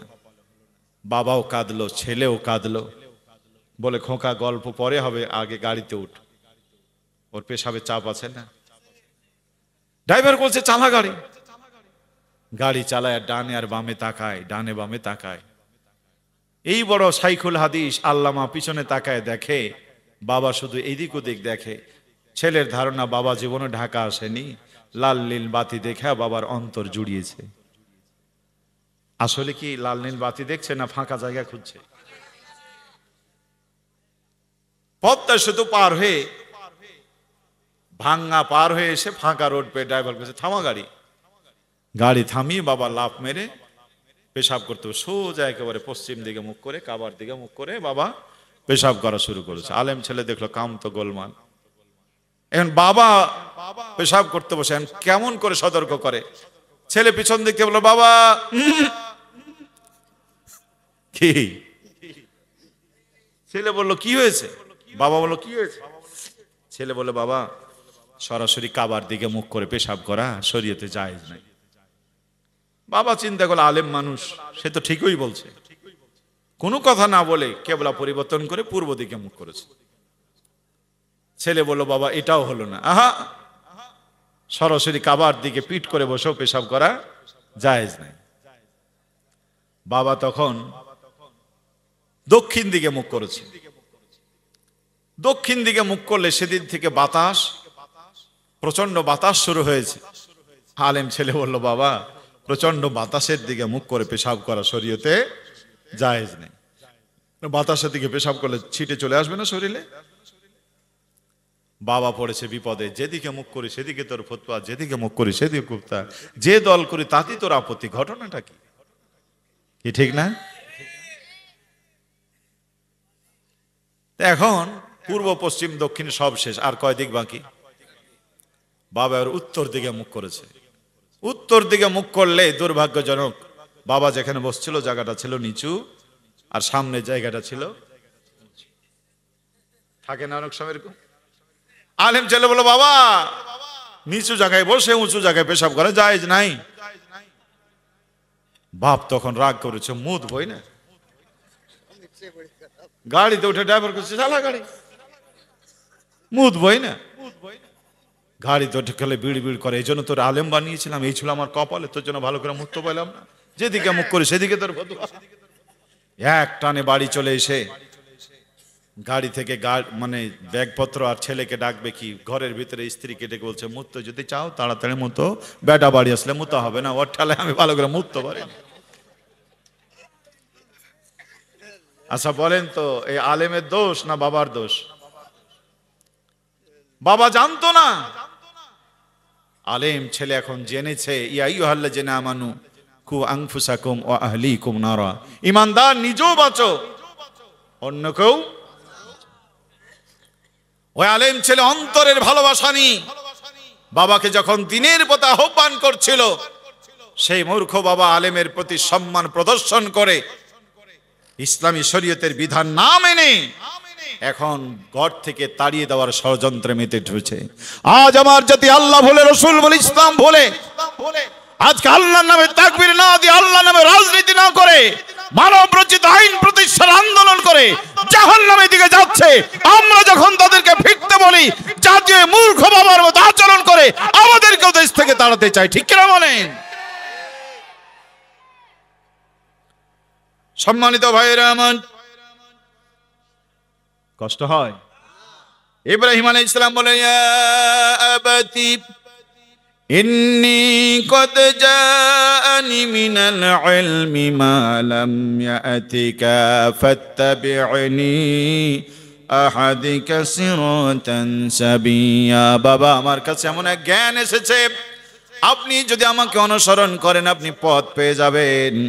ও বাবা, আপনি কেন শয়তানের দাসত্ব করেন? শয়তান তো দয়াময় রবের অবাধ্য গোলাম। ইয়া আবাতি ইন্নী আখাফু আইয়ামাসসাকা আযাবুম মিনার রহমান। বাবা, আমার সন্দেহ হয় আপনি আল্লাহর আযাবে গ্রেফতার হয়ে যান কিনা। ফাতাকুনা লিশাইতানি ওয়ালিয়া, অথবা আপনি শয়তানকে অভিভাবক বানিয়ে ফেলেন কিনা। ফিরে আসেন বাবা। কে বলছে কাকে? ছেলে বলছে ডাকটা ভালো না খারাপ? বাবা এখন বলছে, ক্বালা আরাগিবুন আনতান আলিহাতি ইয়া ইব্রাহিম। এ ইব্রাহিম, তুই কি আমার দলের বিরুদ্ধে কথা বলছিস? তুই কি আমার নেতাদের বিরুদ্ধে কথা বলছিস? এমন কথা আগে বলতো, এখন আর কেউ বলে না। বলে না? আপনাদের মধ্যে আছে বলবে, হুজুর আমরা এনেছি, আমরা খাওয়ালাম, আমাদের নেতাদের বিরুদ্ধে কথা বলছেন। লাইন লাম তানতাহি লারজুমান্নাকা। ইব্রাহিম, তুই যদি বিরত না হস, আমার দেবতার বিরুদ্ধে কথা বলা বন্ধ না করিস, আমার দলের বিরুদ্ধে কথা বলা বন্ধ না করিস, পাথর মেরে নিক্ষেপ করে হত্যা করে দেব। ওয়াহজুরনি মালিয়া, আমার কাছ থেকে তোর আমি আলাদা করে দেব। ইব্রাহিম আলাইহিস সালাম শুনতে শুনতে বললেন, ক্বালা সালামুন আলাইকা সাস্তাগফিরু লাকা রাব্বি ইন্নাহু কানা বি হাফিয়া। সালাম সালাম সালাম বাবা, তোমাকে সালাম। তোমার জন্য আমি আল্লাহর কাছে দোয়া করব। আমার আল্লাহ আমাকে বড়ই ভালোবাসে। কোরআনুল কারীমের অন্য জায়গায় বলেছে, বাবা দোয়া আমি করব, লা আমলিকু লাকা, কিন্তু আল্লাহর আযাব থেকে তোমাকে আমি ফিরাতে পারবো না।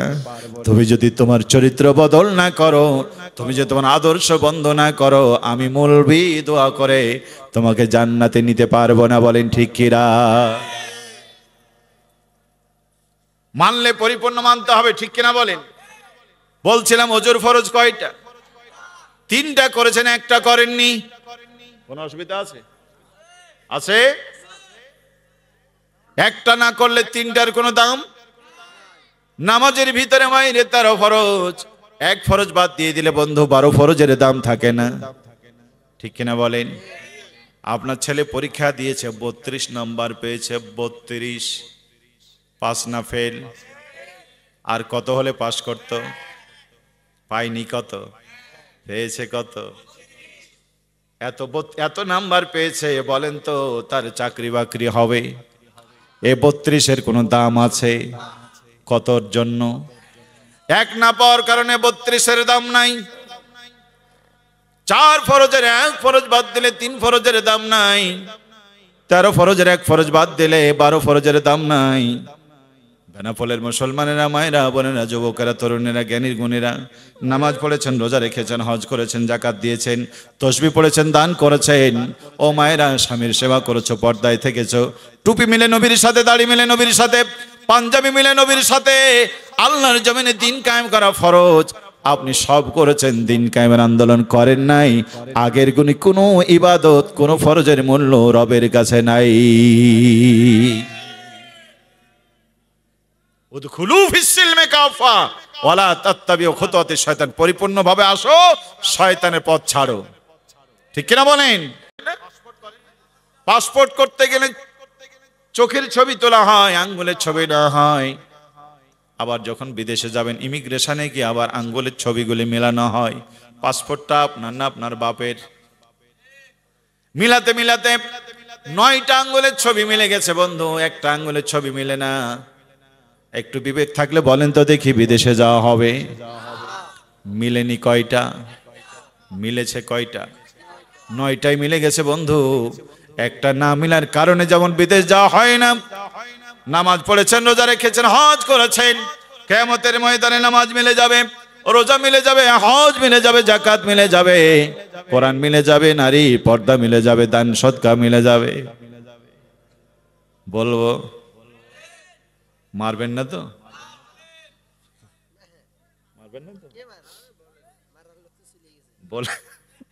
বললে বা মার খায়, না বললে বাপ কুত্তা খায়, ঠিক না বলেন? নামাজ পড়েছেন, রোজা করেছেন, হজ করেছেন, যাকাত দিয়েছেন, 5 বছর পরে পরে একটা শিল দিয়েছেন, আল্লাহ দেখবে না? দেখবে না? কোথায় আছে এটা? ফামান ইয়ামাল মিসকালা জাররাতিন খায়রান ইয়ারা ওয়া মান ইয়ামাল মিসকালা জাররাতিন শাররান ইয়ারা। বান্দারে, ভালো যদি কিছু করো জাররা পরিমাণ, আমি তোমাকে সেদিন দেখাবো। জাররা পরিমাণ খারাপ কিছু যদি করো, আমি আল্লাহ সেদিন তোমাকে কিতাব আকারে দেখাবো। আল্লাহু আকবার। জাররা পরিমাণ আমল যদি আল্লাহ দেখায়, আপনার এই শিল আল্লাহ কিয়ামতের দিন দেখবে না? দেখবে না? নামাজ মিলে যায়, রোজা মিলে যায়, হজ মিলে যায়, যাকাত মিলে যায়, বন্ধুরে দাড়ি মিলে যায়, টুপি মিলে যায় নবীর সাথে, কিন্তু এই শিলটা দিয়েছেন এটা ইসলামের সাথে মিলে না, কোরআনের সাথে মিলে না, দিন কায়েমের পক্ষে মিলে না, আগামীর বাংলা কোরআন হওয়ার ক্ষেত্রে এই শিল সহযোগিতা করে না। আপনারাই বলেন, 10টা আঙ্গুলের 9টা ছবি মিলে একটা না মিলার কারণে যদি বিদেশ যাওয়া না হয়, সব আমল মিলে যাবে বন্ধু। এই আমল যদি ইসলামের সাথে কোরআনের সাথে না মিলে, কিয়ামতের ময়দানে তোমারও বিপদ আছে। বলতে পারেন হুজুর এত উদাহরণ দিলেন, এটা যুক্তি দিলেন, আমরা যুক্তি ফুক্তি মানি না। কোরআনের মাহফিল দলিল থাকলে দিয়ে যান, নইলে হাত পা বেঁধে বর্ডারের ওই পারে ফেলে দেব। বন্ধুরে আমার, সে ভয় আমার আছে, সেজন্য আমি দলিলটা আপনাদের কাছে দিতে চাই। নবীর হাতে হাত দিয়ে কালেমা পড়েছিলেন। নবী যতদিন, ওই লোক যতদিন বেঁচে ছিল, নবীর পিছনে নামাজ পড়েছিলেন। প্রিয় ভাইয়েরা, সামনের কাতারে থাকতেন তিনি সব সময়। কোনদিন যদি সামনের কাতারে যেতে না পারতো, ছাগলের মুখে খাবার ভরে দিয়ে ছাগলের মুখ আটকিয়ে দিলে যেমন ছাগল ছটপট করত, এই ভদ্রলোক সামনের কাতারে জায়গা না পেলে ছটপট করত। কি নামাজি ছিলেন! আজকে তো আমরা নামাজ পড়ি, সেই নামাজি 30 বছর ধরে তাফসীর মাহফিলের সভাপতি নামাজ পড়ে না, এমন সমাজে আছে না নাই? তাফসীর মাহফিলের আগে আগে নামাজের খবর। কিন্তু আব্দুল্লাহ ইবনে উবাই বিন সালুল নামাজের সামনের কাতারে থাকতেন, ফরজ নামাজ, ফরজ রোজা ছেড়ে দেয় নাই বন্ধু। তার ইন্তিকালে বিশ্বনবী গায়ের জুব্বা খুলে দিলেন, মুখের লালা নিয়ে তার ঠোঁটে লাগিয়ে দিলেন। নবী আমার তার জানাজা পড়ালেন। নবী আমার হাত তুলে দোয়া করলেন, রব একে মাফ করে দাও। যে নবী হাত তুলে নয়, মনে মনে দোয়া করলে আল্লাহ তারে উহুদের পাহাড়কে স্বর্ণ বানিয়ে দিতে চাই। চাচা আবু তালেব ইন্তিকাল করেছেন, প্রিয়তমা খাদিজা ইন্তিকাল করেছেন। নবী মনটা একটু খারাপ, আল্লাহ জিব্রাইল পাঠায়া, বোরাক পাঠায়া নবীকে মাটির পৃথিবী থেকে আরশে আজমে মেহমান বানিয়েছেন। পড়েন আল্লাহু আকবার। সেই নবী দোয়া করে, সূরা তাওবা পড়ে দেখেন, কোরআন বলছে ইস্তাগফিরিলাহুম আও লা তাস্তাগফিরিলাহুম ৭০ মাররা। নবী একবার দুইবার না, ৭০ বার যদি দোয়া করে নবী, দোয়া কবুল হবে না, এর জন্য দোয়া কবুল হবে না। কি অপরাধ করেছিল? নামাজ ছেড়ে দেয় না, রোজা ছেড়ে দেয় না, হজ ছেড়ে দেয় নাই, টুপি ছিল নবীর মতো, দাড়ি ছিল নবীর মতো, পাঞ্জাবি ছিল নবীর মতো, নবীর প্রতি দুরূদ পড়তো, সব করতো। বন্ধু ওলামায়ে কেরাম আছেন, রাত বেড়ে যায়, সংক্ষেপে বলে যায়, এই লোক উহুদের যুদ্ধের দিন আল্লাহর হাবিব বিশ্বনবী 1000 মানুষ নিয়ে উহুদের প্রান্তরে যাচ্ছিলেন, কাফেররা ছিল 3000। রাস্তার ভিতরে নবীর সাথে তর্ক বাধায়া 300 লোক নিয়ে রাস্তা থেকে ফিরে চলে আসলো। আপনারা বলেন তো দেখি, নবীর দল থেকে বেরিয়ে গেলে লাভ হয়েছে নবীর না লাভ হয়েছে আবু কাফেরদের? আব্দুল্লাহ ইবনে উবাই যুদ্ধের ময়দান থেকে নবীর দল থেকে চলে আসলো, এতে কি লাভ নবীর হলো না বাতিলের হলো? ক্ষতি হলো ইসলামের, লাভ হলো জালেমের। ঠিক কিনা বলেন? বন্ধুরে আমার, আল্লাহর কাছে এটা এত অপছন্দ হলো, ওই যুদ্ধের ময়দানে নবী হেরে গেলেন, ইসলাম হেরে গেল, ৭০ জন মুসলমান শহীদ হলো। পুরে হাবিবের দন্দান মোবারক শহীদ হয়ে গেল, মাথার ভিতরে লোহার কোড়া ঢুকে গিয়েছে, নবীর রক্তক্ষরণ হয়ে ওরা মরণের কথা বলে গর্তে টেনে ফেলে দিয়েছে। একটা মানুষের ষড়যন্ত্রের কারণে ইসলামের এত বড় ক্ষতি। আল্লাহ রাব্বুল আলামিন এই কারণে তার নামাজও কবুল করলো না, রোজাও কবুল করলো না, হজ যাকাত কবুল করলো না, নবীর জানাজা নবীর দোয়া পর্যন্ত আল্লাহ কবুল করে নাই। সম্মানিত ভাইয়েরা আমার, জ্ঞানীদের জন্য বলছি, এই লোকটা কোনোদিন নামাজ ছাড়লো না, রোজা ছাড়লো না, হজ যাকাত বন্ধ করলো না, ইসলামের বিরুদ্ধে গেল না, ইবাদত করেছিল মসজিদে, রাজনৈতিক সহযোগিতা করেছিল জালিম কাফের বেঈমানদেরকে। এতটুকু করার কারণে যদি তার নামাজ রোজা হজ যাকাত আল্লাহর দরবার কবুল না হয়, আপনাকেই বলছি বন্ধু, আপনিও নামাজ পড়েন, রোজা রাখেন, হজ করেন, যাকাত দেন, আপনি ইবাদত বন্দি করেন, মায়েরা পর্দা করো, স্বামীর সেবা করো, কিন্তু তোমার রাজনৈতিক সহযোগিতা ইসলাম পায় না, কোরআন পায় না, তোমার রাজনৈতিক সহযোগিতা পায় জালিমেরা, মানবরচিত আইনের পক্ষে তুমি সহযোগিতা করো, কিয়ামতের দিন আব্দুল্লাহ ইবনে উবাইয়ের সাথে তোমার হাসর হবে। মান তাসাব্বাহ মিন কাওমিন ফাহুয়া মিনহুম। স্বর্ণকারের কাছে গেলে কতগুলি আংটির মাপ দেওয়া আছে, একটা দিয়ে আপনার আংটি বানায় দেয় নাকি আপনার হাতে পরায়? হাতে পরায়, এইটা হলো না, এইটা এইটা 30টা আংটি এক আঙ্গুলে পরায়, যেটা সেট হয় ওইটারে মাপ বানায় আপনার জন্য একটা আংটি বানায় দেয়। তার মানে ওই আংটির মাপ যেটা আপনার হাতের মাপ সেটা, ওটার সাথে মিলবে যেটা আপনার আংটি সেটা, আমলের দিক থেকেও মিলে যাবে যার সাথে, হাসর হবে তার সাথে। বলেন ঠিক কিনা? উদখুলু ফিস-সিলমি কাফা, পরিপূর্ণ ইসলামের মধ্যে প্রবেশ করো। ওয়ালা তাত্তাবিউ খুতুওয়াতিশ শয়তান, শয়তানের পদাঙ্কন অনুসরণ করো না, কারণ সে তোমাদের দুশমন। নবী নূহ আলাইহিস সালাম 950 বছর জাতিকে শুনিয়েছিলেন, জাতির লোকেরা কানে আঙ্গুল দিয়ে বসেছিল, চোখে পর্দা দিয়ে বসেছিল। আজও জাতিকে বলা হয় রমজানের চাঁদ মানে রোজা রাখতে হয় কখন? হুজুর বলছে যে রমজানের চাঁদ দেখবেন যখন, রোজা রাখবেন। এই লোক চিন্তা করছে রোজা চাঁদও দেখবো না, রোজাও। ও ভাই, ও ভাই, খুব অপেক্ষা করলেন, এই বোধহয় হুজুর ছাড়বে, এই বোধহয় হুজুর, হুজুর যদি ছাড়লো না তা আমরা তো হুজুরকে ছাড়ি নাকি? ঠিক আছে, আলহামদুলিল্লাহ, বুঝতে পেরেছি, বুঝতে পেরেছি আপনাদের যাওয়ার সময় হয়েছে। আসলে তাই হয়েছে, অনেক রাত হয়ে গেছে। আসলে এটা আমার করার কিছুই ছিল না, ভাইয়েরা কর্তৃপক্ষ ম্যানেজ করতে দেরি করেছে, এই জন্য এই রাত বেশি হয়ে গেছে, আপনাদের কষ্ট হচ্ছে। আমি আর লম্বা কথা বলবো না, এই ছোট্ট কথাটা বলে কথা শেষ করি। এখন সে চাঁদও দেখবে না, রোজাও রাখবে না, মাথা নিচু করে চলে। এ রাত্রে আবার কালেকশন, কত কি করিয়ে নেবেন। ঠিক আছে, আলহামদুলিল্লাহ। তো এখন চাঁদও দেখবে না, রোজাও রাখবে না, মাথা নিচু করে চলে। 3 দিন কেটে যায়, মাথা তুলে না। এলাকার লোক ভাবলো, কিরে কোন পীরের মুরিদ হলো, লোকটা তো ভালোই দেখি, মাথা তোলে না। আসলে কি ভালো মানুষের জন্য না ভয়ে? উপরের দিকে দেখলেই তো চাঁদ দেখতে হবে, চাঁদ দেখলে আবার রোজা রাখতে হবে, কি ঠিক না? 3 দিন কেটে গেছে, সেদিন ছিল হাটের দিন। হাট থেকে ফিরে এসে দেখে স্ত্রী গরুকে পানি দেয় নাই। এখন রাগ করে বালতি হাতে করে পুকুরে পানি আনতে গেছে, পানি আনতে গিয়ে দেখে আকাশের চাঁদ পানিতে ভাসে। কি পানি ফেলে দিয়ে লাঠি এনে স্ত্রীকে পিটাতে শুরু করেছে। স্ত্রী বলল, কি হয়েছে? বলে, তোর জন্য সব শেষ। আমি 3 দিন ধরে মাথা নিচু করে চলি, কারণ হুজুর বলেছে চাঁদ দেখবে যেদিন, রোজা রাখবে সেদিন। আমি চাঁদ দেখবো না, রোজাও রাখিনি। এখন যেহেতু চাঁদ দেখে ফেলেছি, এখন তার রোজা না রাখলে উপায় নাই, কি ঠিক না? এই জন্য লোকেরা কানে আঙ্গুল দিয়ে বসে থাকে, শুনবেও না, দেখবেও না। কি আছে না? আছে না? নূহ আলাইহিস সালাম 950 বছর ডেকেছেন, জাতি শুনে নাই। আল্লাহ পাক তাদেরকে বন্যার পানি দিয়ে শেষ করে দিয়েছেন। প্রিয় ভাইয়েরা, আসুন আমরাও যদি এরকম কানে আঙ্গুল দিয়ে বসে থাকি, আল্লাহ আমাদেরকে শেষ করে দিতে পারে। বন্যার পানি যখন আসবে, নূহ আলাইহিস সালাম ঘোষণা দিলেন, বন্যা আসবে, সতর্ক হও। আল্লাহ তাআলা একটা নৌকা তৈরি করতে বলেছিলেন, কারণ বন্যার পানি আসলে মুমিনরা যাবে কোথায়? 950 বছরে 80 জন মানুষ ঈমান এনেছিল, শেষবারের মতো ডাকলো, আসো জাতি, নৌকায় উঠো, আল্লাহর দলে আসো।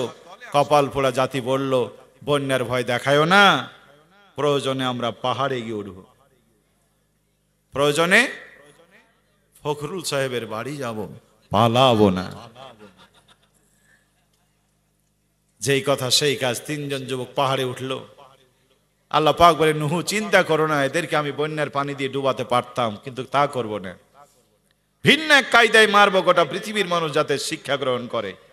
সেই তিনজন যুবককে আল্লাহ পেশাবের রোগ দিলেন, এমন পেশাব, গর্তের বাইরে যেতে পারে না। তিনজন তিন দিকে মুখ করে পেশাব করতে শুরু করেছে। পেশাব করতে করতে পেশাবের, নিজেদের পেশাবে আল্লাহ গর্ত ভরাট করে দিয়ে সেই গর্তের ভিতরেই তাদেরকে পেশাবে চুবিয়ে মেরেছেন। পড়েন আল্লাহু আকবার। ক্ষমতার মালিক কে? কে? নমরুদকে আল্লাহ জুতা পিটা করে বিদায় করলেন, ফেরাউনকে সাগরে ডুবিয়ে মারলেন। এই তিনজন যুবককে আল্লাহ পেশাবের পানি দিয়ে ডুবিয়ে মারলেন। বিগত 15 বছরের স্বৈরাচারদেরকে আল্লাহ আগামী নির্বাচনে পরাজিত করে জাতীয় সংসদ থেকে বের করে দিতে পারতেন, কিন্তু আল্লাহ তা না করে ছাত্র জনতার বিপ্লবে দিন দুপুরে খাবার রেখে, ভালো শাড়ি আলমারিতে রেখে ওই অবস্থায় দেশ থেকে তাড়াই দিয়ে আল্লাহ দৃষ্টান্ত দিয়েছেন, জালেম যত বড় হোক, মালিক যদি ধরে ছাড়ার উপায় নাই। ঠিক কিনা বলেন? অতএব উদখুলু ফিস সিলমি কাফা, পরিপূর্ণ ইসলামের মধ্যে আসো। এ ভাই কথা বলবেন না, কথা বলবেন একটু। বরফ খেয়েছেন না আপনারা? বরফ বরফ আইসক্রিম, আইসক্রিম খেলে ভিতরে কি থাকে? একটা কাঠি থাকে, কাঠিটা দিয়ে খেতে হয়। এই বরফ এমন এক জিনিস, বাক্স থেকে যখন বের হয় ওটা গলতে থাকে, মুখে দিলেও গলে, না দিলেও গলে গলে যখন শেষ হয় হাতে থাকে কি? কত দাম এটার? এই কাঠির কোনো দাম আছে? এটা কেউ বাড়ি আনে না। ও ভাই, এই দেহটা হচ্ছে কাঠি, হায়াত হলো তার বরফ। আমার ভাইয়ের এই দেহটা হলো কাঠি, হায়াত হচ্ছে তার বরফ। এই বরফ আমাদের হায়াত নামক বরফ গলে যাচ্ছে। আপনি জেগে থাকলেও গলে, ঘুমিয়ে থাকলেও, নামাজ পড়লেও গলে, না পড়লেও, মায়েরা বোনেরা পর্দা করো আর না করো, হায়াতের বরফ কিন্তু গলে। ও যুবক তরুণ, ইসলামে আসো আর না আসো, তোমার হায়াতের বরফ কিন্তু গলে যাচ্ছে, গলে গলে যেদিন বরফ শেষ হয়ে যাবে ঘরে থাকবে কি? কত দাম? 3 দিন রাখা যায়? কবরে রেখে আসে। আধুনিক বিজ্ঞান বলছে 6 দিনের মাথায় নখ গলি পড়ে, 9 দিনের মাথায় চুল পড়ে যায়, 17 দিনের মাথায় পেট ফেটে যায়। 6 দিন পরে নখ খসে যাবে, 9 দিন পরে চুল। কবর গাহের সামান নিতে কইরো না কেউ ভুল, কবর জায়গা ভালো নয়, আমল দিয়ে কবর গৃহ সাজিয়ে নিতে হয়। ঠিক কিনা বলেন? 17 দিন পরে পেট ফেটে পোকার খাদ্য হবে, 60 দিন পরে গোস্ত রবে না, কঙ্কাল পড়ে রবে, 90 দিন পরে হাড়গুলো সব আলাদা হয়ে রয়। কবর জায়গা ভালো নয়, আমল দিয়ে কবর গৃহ সাজিয়ে নিতে হয়। ঠিক কিনা বলেন? প্রিয় ভাইরা, মা চলে গেছে, বাবা চলে গেছে, প্রিয়তমা স্ত্রী চলে গেছে। এই মাদ্রাসার জন্য কে আছেন? এই রাত দুপুরে 5টা মিনিট আল্লাহর কোন বান্দা বান্দি আছেন এই কোরআনের জন্য, মাদ্রাসার জন্য 1-2 হাজার টাকা, 1 বস্তা 2 বস্তা সিমেন্ট, 1 মণ 2 মণ ধান। এই তো নদীর খেলা, সকালবেলা হইলে তুই ফকির, সন্ধ্যাবেলা ঠিক কিনা বলে? 30 জন লোক 1000 করে টাকা দিবেন, এখন নাই পরে দিবেন। একজন বলেন তো 1000 টাকা দেব।